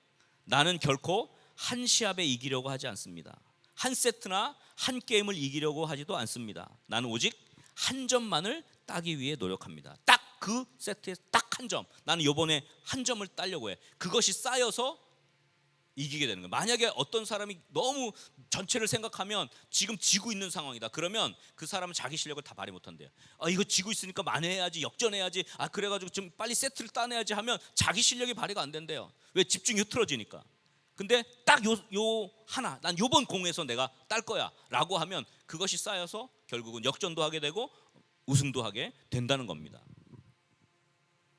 중요한 것, 오늘 본문에서 아브라함이 했던 이 현재 집중, 이게 뭐냐면 현재에 몰입해서 끊임없이 약속의 땅을 밟았더니, 아브라함은요 만약 세겜에 계속 있었다면 과연 이 땅이 하나님 진짜 주는 거 맞아? 이거 나 얻을 수 있는 거 맞아? 나 자식도 없는데 이거 땅 주는 거 맞아? 계속 아마 망상 때문에 염려와 걱정에 시달렸을 거예요. 그래서 아브라함은 그렇게 하지 않았어요. 끊임없이 약속의 땅을 밟은 거예요. 계속 옮긴 거예요. 또 바쁘게 자 짐 싸, 자 다음 자 베델로 가자. 베델 막 가서 또 거기다 장막 치고 제단을 쌓아 예배 드려. 또 남쪽으로 브엘세바까지 제단을 쌓아서 미래의 불안을 극복할 수 있었다는 거죠. 이게 아브라함이 하나님의 말씀과 동행하면서 동시에 계속해서 한 자리에 머물지 않고 움직이며 제단을 쌓은 이유죠. 미래를 걱정하는 일상이 아니라 현재에 몰입해서 부지런히 약속의 땅을 밟고 제단을 쌓고 온 땅을 돌아다니는 거예요. 우리도 마찬가지입니다. 여러분, 현실의 상황은 생각한 대로 잘 안 될 수 있어요. 또 뭐 직장 생활 하다 보면 뭐 여러 가지 미래에 대한 걱정들, 또 진로의 문제들, 이거 어떡하나. 또 뭐 결혼을 생각하고 준비하는 사람들은 뭐 만남의 문제, 그다음에 뭐 결혼하려면 뭐 집도 있어야 되는데 이거 어떡하나, 뭐 이런 여러 가지 고민들이 많잖아요. 주어진 시간에 그래서 어떻게 해요? 지치면 대부분의 사람들이 그냥 앉아서 넷플릭스 땡땡 뭐 이런 거 보고 유튜브 보고 뭐 그렇게 해서 그냥 때우는데, 그게 사실은 우리의 머리를 더 불안하게 만드는 거야. 그런 현재가 쌓여서 불안한 미래가 주어지는 거예요. 여러분, 주님과 만남을 위해서 부지런해질 수 있기를 간절히 소원합니다. 약속의 땅을 이리 밟고 저리 밟고 하나님과 만나는 제단을 쌓는 것이죠. 저는 사실 이번 수련회에 참여하는 것도 하나의 제단을 쌓는 것이라고 저는 생각을 해요. 여러분들이 일상에 분주하죠. 지금도 사실 걱정 많아요. 여러분도 아마 뭐 직장에서 연차 내고 휴가 내고 해서 왔을 텐데, 그래도 막 복귀하면 또 어떻게, 벌써부터 불안해. 딱 그 생각하지 마세요. 그건 그때 가세요. 지금 여기 와서 여러분 여기서 주어진 프로그램에 집중하고 그렇게 하세요. 그게 여러분의 정신 건강에도 좋아요. 그래서 때로는 우리가 왜 하나님이 엿새 동안 힘써 일하지만 일곱째 날 쉬라고 그렇게 얘기했겠어요? 왜 일을 그치라 그랬겠어요? 너희 집안에 있는 객조차도 일하지 말라 그랬겠어요? 그걸 하나님이 아셨기 때문에 그래요. 일을 그치는 거예요. 항상 우리는 사회적인 성공이라는 척도 때문에 내가 이만큼 안 하면 인정받지 못할 것 같은 불안감 때문에 계속해서 그걸 쫓아가고 쉬지 못하잖아요. 그러니까 하나님이 쉬지 못하는 인간을 너희 쉬어라, 그렇게 말한 거거든요. 그래서 저는 주의를 지키는 거, 또 여러분이 틈틈이 하나님 앞에 나와 기도하는 시간, 예배하는 시간, 우리 청년들은 보니까 금요일 날 집회해야 한다고 제가 얘기했는데 너무 좋은 것 같아요. 우리 청년들도 금요일 날 한번 더 모이겠다, 그 생각도 했어요.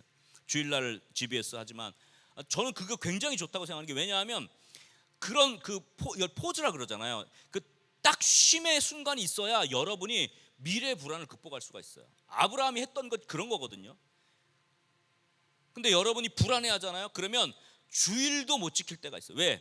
너무 불안하니까, 지금 이만큼 내가 해놓지 않으면 안 될 것 같으니까 자꾸 하나님께 제단 쌓는 걸 소홀히 하게 되고, 그렇게 되니까 더 불안해지고 그러는 거예요. 하나님이 일을 그치라 그랬잖아요. 왜? 그게 하나님의 방법이기 때문에 그래요. 제단을 쌓는 일이 게을러지고 일상에 매몰돼서 미래의 불안으로 사니까 오히려 하나님과의 만남이 더 적어지고, 그러니까 더 불안해지고, 그러니까 더 경도되고, 그러니까 내가 하나님 노릇하며 결국 살아야 되는 인생이 되는 거죠. 맨날 한숨 쉬며 살 수밖에 없는 그런 존재가 되는 겁니다.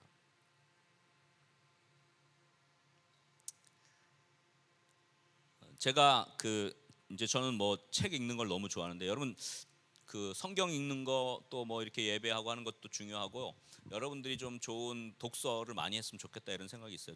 좋은 책을 많이 읽는다는 것은 또 사람들을 이해하고 여러분들의 마음을 다시 한번 재정비하는 그런 시간이 될 수도 있다고 생각을 해요. 그래서 저는 독서를 아주 추천하고요. 그런 이야기가 있어요. 10,000권의 책을 읽으면 세상을 이끌어가는 리더가 된다. 그런 얘기가 있습니다. 말씀의 환경으로 또 이런 책을 읽는 환경 뭐 이런 거 좋다고 생각을 해요. 그 현대인의 가장 큰 고민이 뭔지 아십니까? 내가 쓸모없다고 여겨지면 어떨까 하는 고민이에요. 이게 실존의 핵입니다. 여러분 프란츠 카프카가 변신이라는 책을 썼어요. 제가 그 책을 대학생 때 읽고 이게 인간의 본질이구나.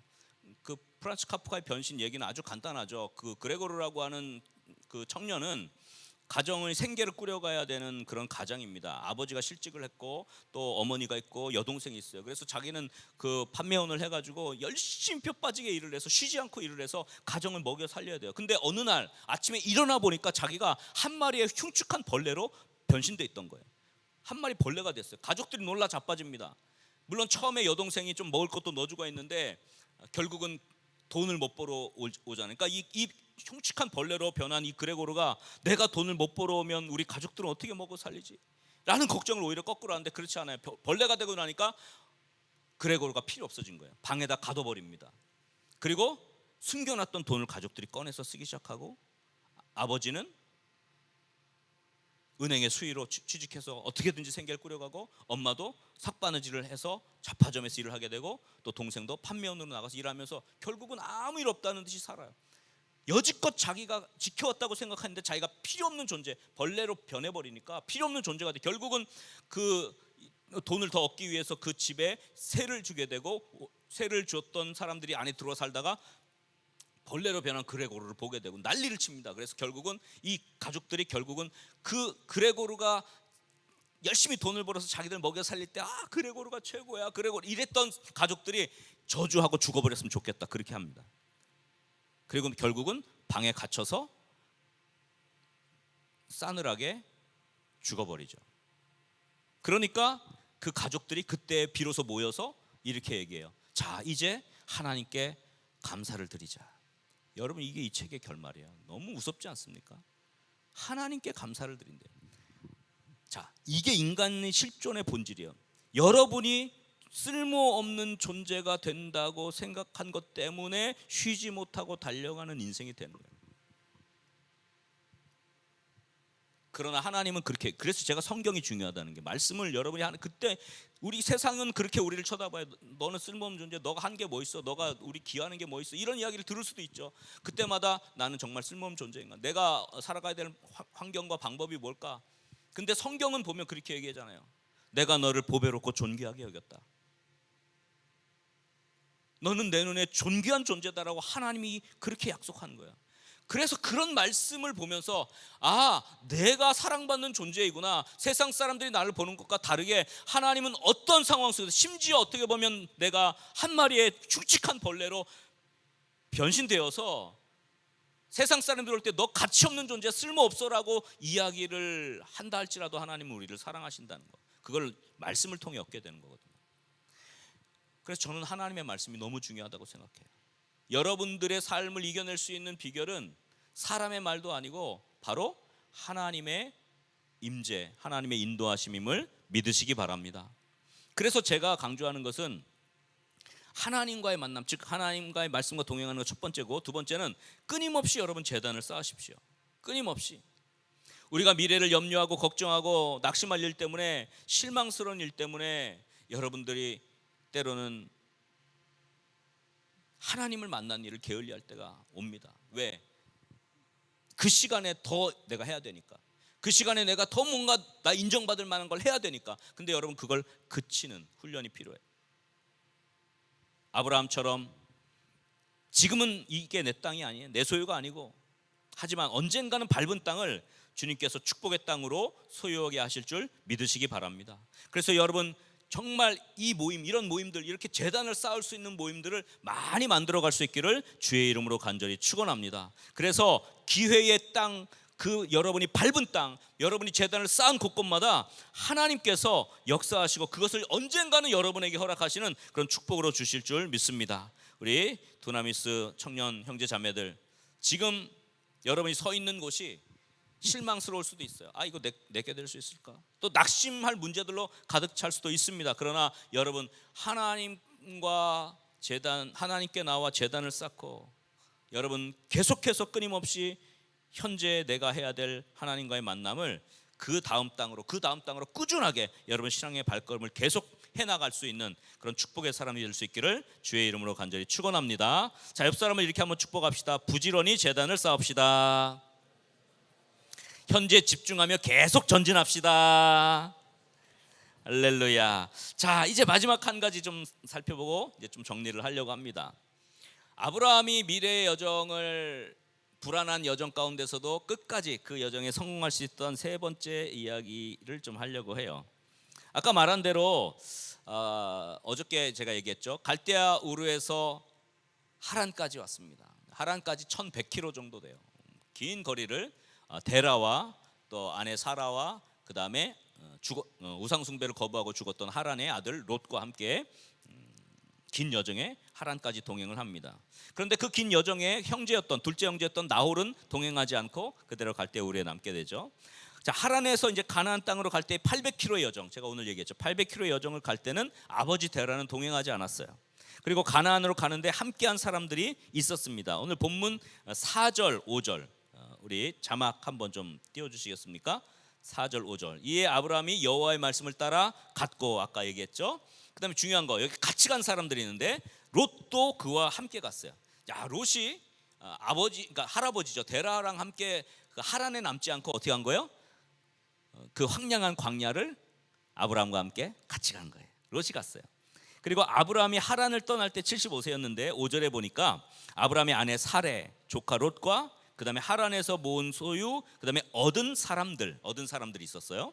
이 사람들을 이끌고 가나안 땅으로 가려고 떠나서 마침내 가나안 땅에 들어갔다. 함께 끝까지 간 사람들이 있었다는 거예요. 여러분, 우리 인생에 아주 힘들고 어려운 상황이지만 오늘을 이겨내고 미래의 불안을 극복할 수 있는 비결은 함께 동행하는 사람들이 있다는 겁니다. 그것이 우리 되게 하는 거예요.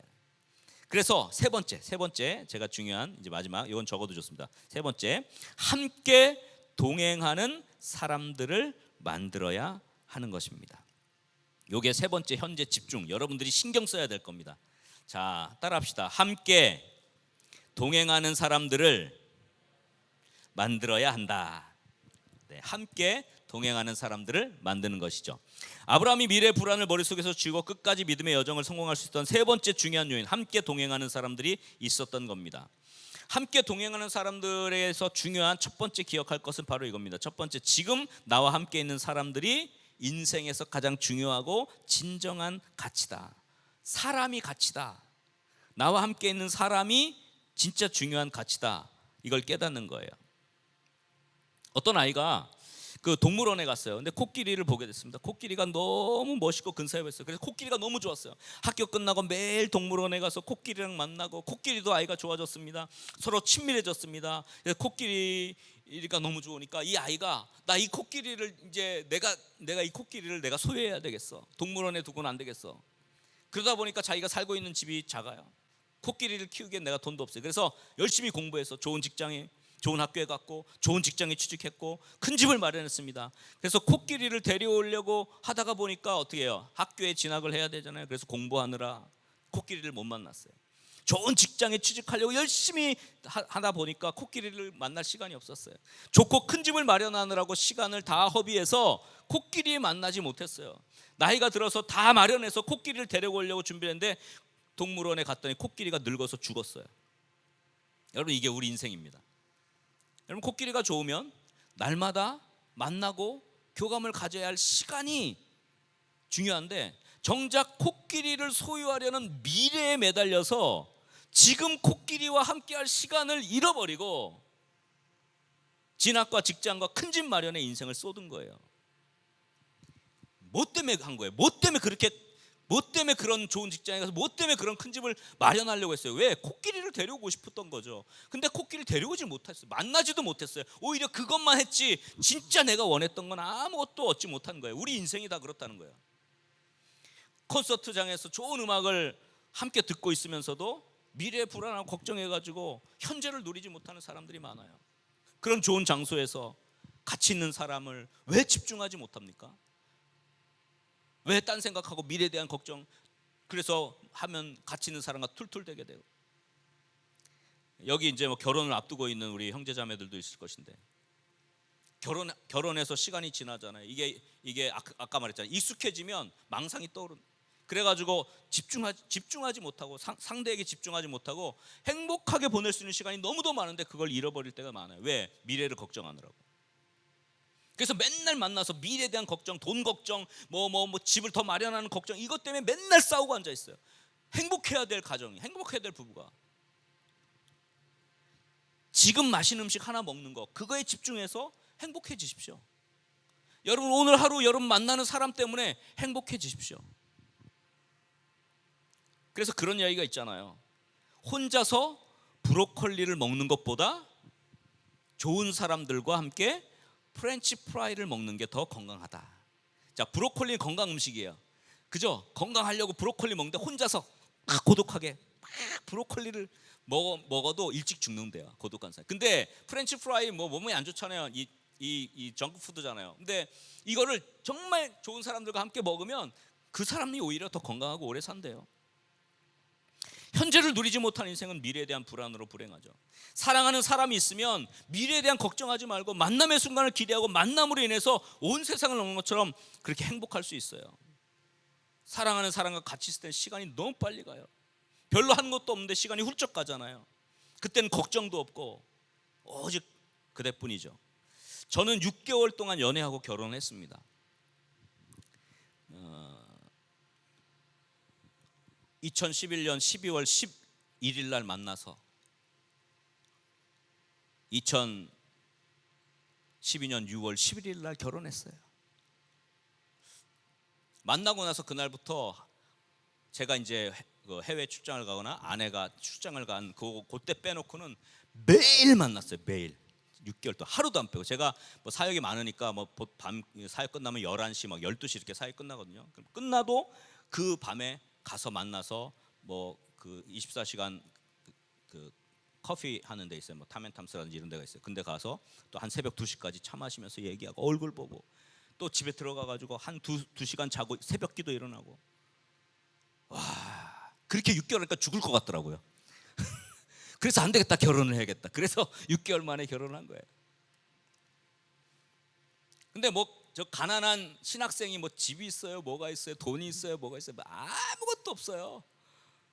근데 그냥 걱정 안 했어요. 만나는 게 좋고 같이 있는 게 좋으니까, 집중하니까. 미래에 대한 걱정, 불안.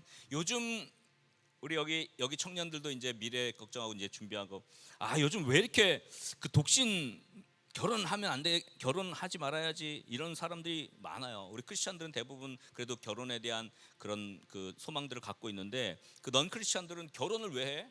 혼자 즐기며 누리며 살지. 이런 사람들이 많아져요. 왜? 귀찮은 게 많고 미래 걱정이 많고 또 뭐 아직 준비된 게 많지 않고 뭐 돈도 많이 모아놓지 않고 집이 너무 비싸, 내가 어떻게 집을 마련해, 내 이 즐거움을 뺏겼어, 뭐 이렇게 하느라고 이 독신들이 너무 많아진다고 해요. 근데 사실 그거는 너무 좀 안타까운 일이라고 생각을 합니다.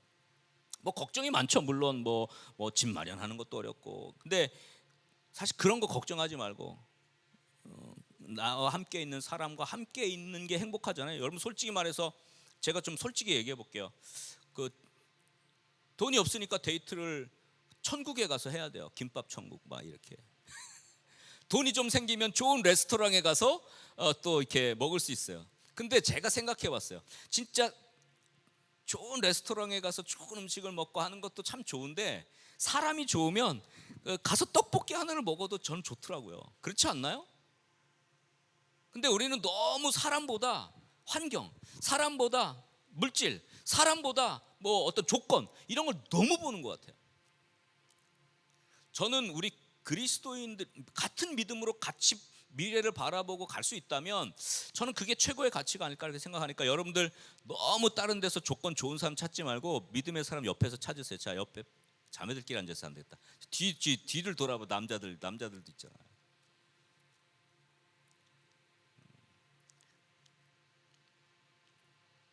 사랑하는 사람이 있으면 미래에 대한 걱정보다 만남이 더 기대되는 것처럼 집중하는 거예요. 여러분, 사람이 참 중요해요. 왜 야곱이 왜 삼촌 라반의 집에서 죽어라고 14년 동안 고생하면서 품삯도 제대로 받지 못하고 밤낮 없이 지내면서도 그가 행복하게 지낼 수 있었을까? 라헬 때문에 그런 거예요. 라헬 때문에. 사도 바울이 그의 인생의 마지막에 이런 고백을 합니다. 디모데후서 4장 9절부터 11절 말씀 한번 띄워주세요.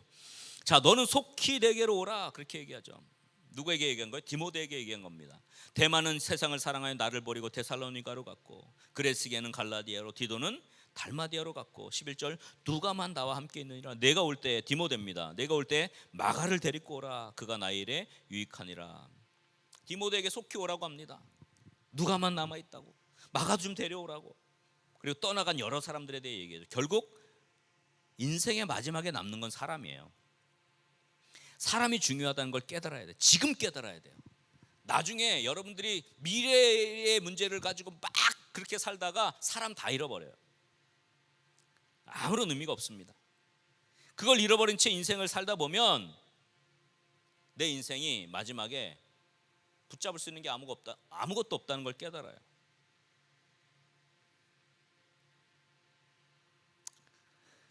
지금 청년 시절이니까 아마 이게 그렇게 아직까지 와닿지 않을 수 있을 것 같아요. 왜냐하면 지금은 뭐 일도 이뤄내야 되고, 뭔가 직장에서도 내 위치를 잡아야 되고, 또 뭐 경제 활동도 해야 되고, 뭐 분명히 저는 그게 중요하다고 생각합니다만, 그러나 이 사람이라는 가치를 여러분 때에 붙잡는 사람이 저는 인생을 성공할 수 있다고 생각을 해요.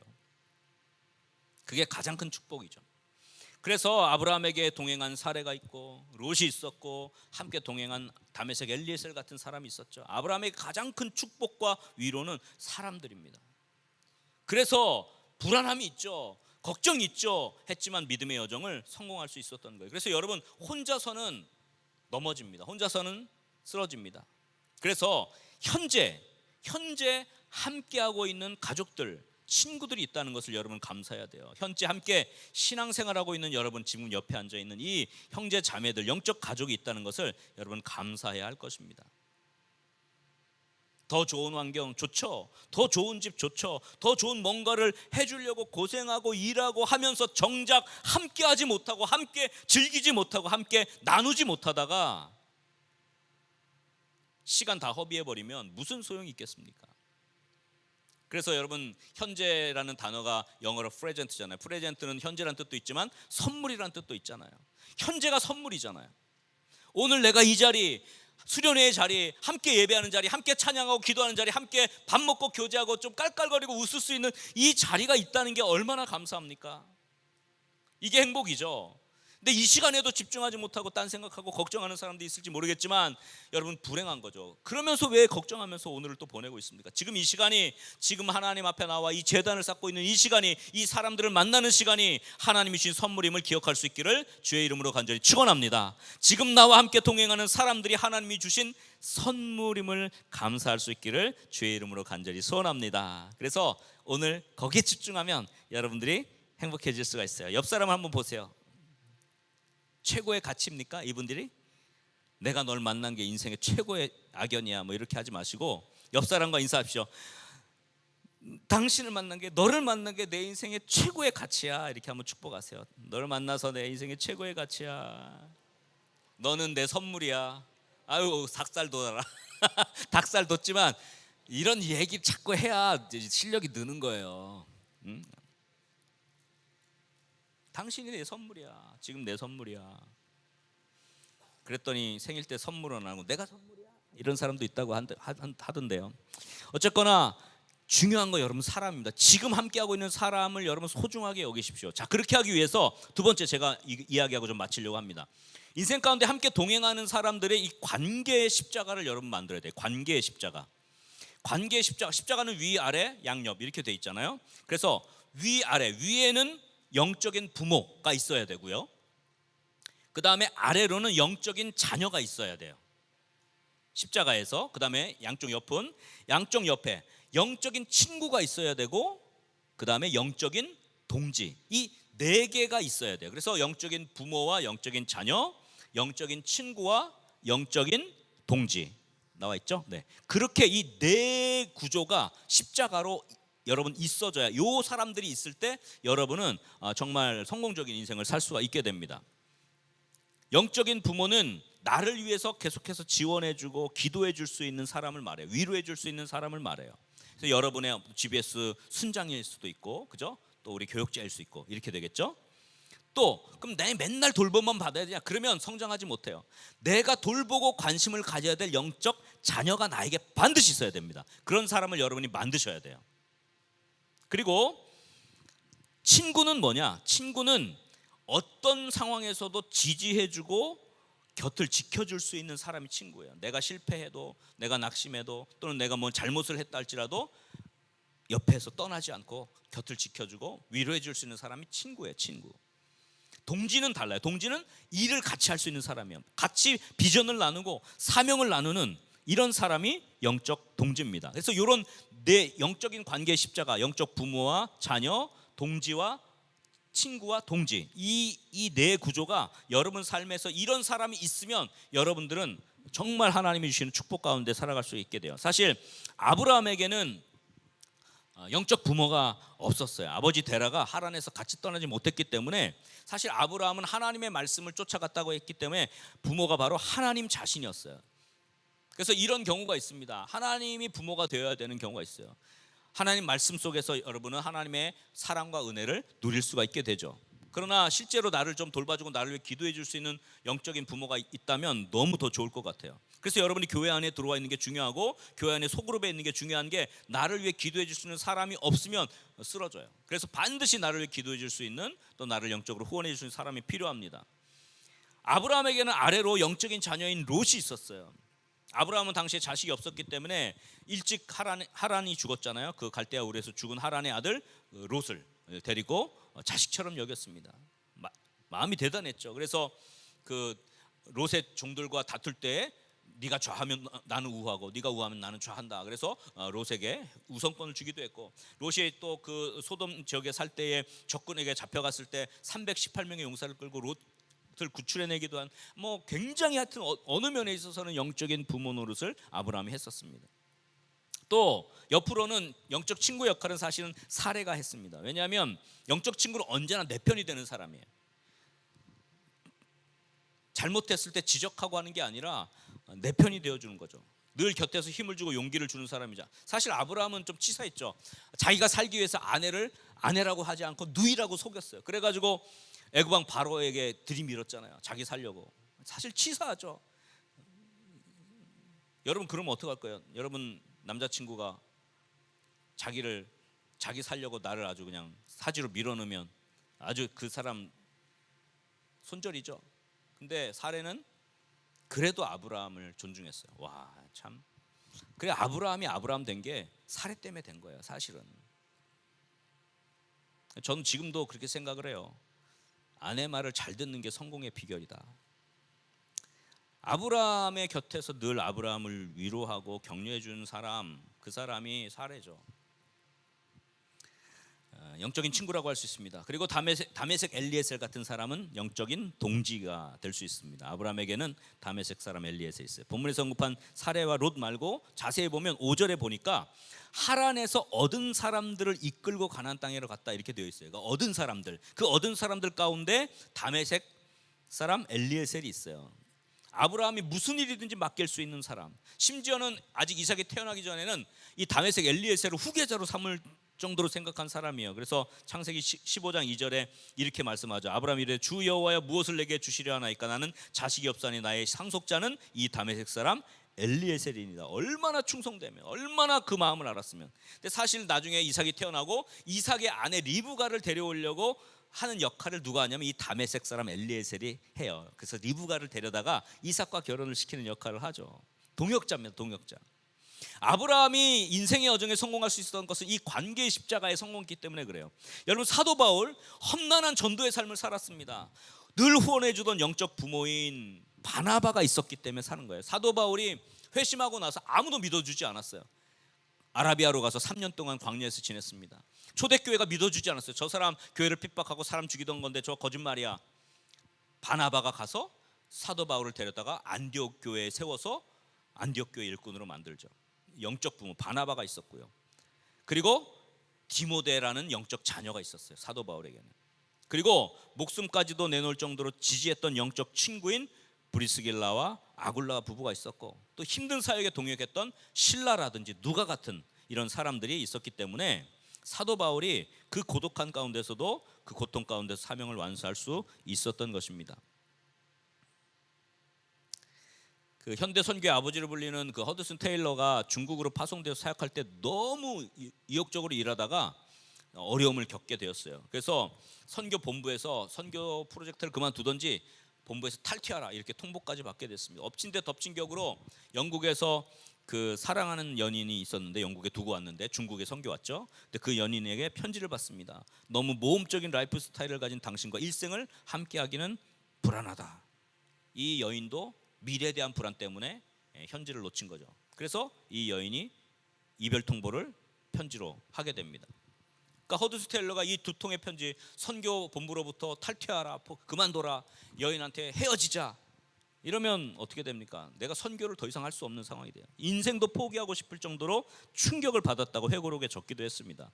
이 상황에서 그 허드슨 테일러, 이 중국 선교의 아버지로 불리는 허드슨 테일러를 일으킨 사람이 누구냐?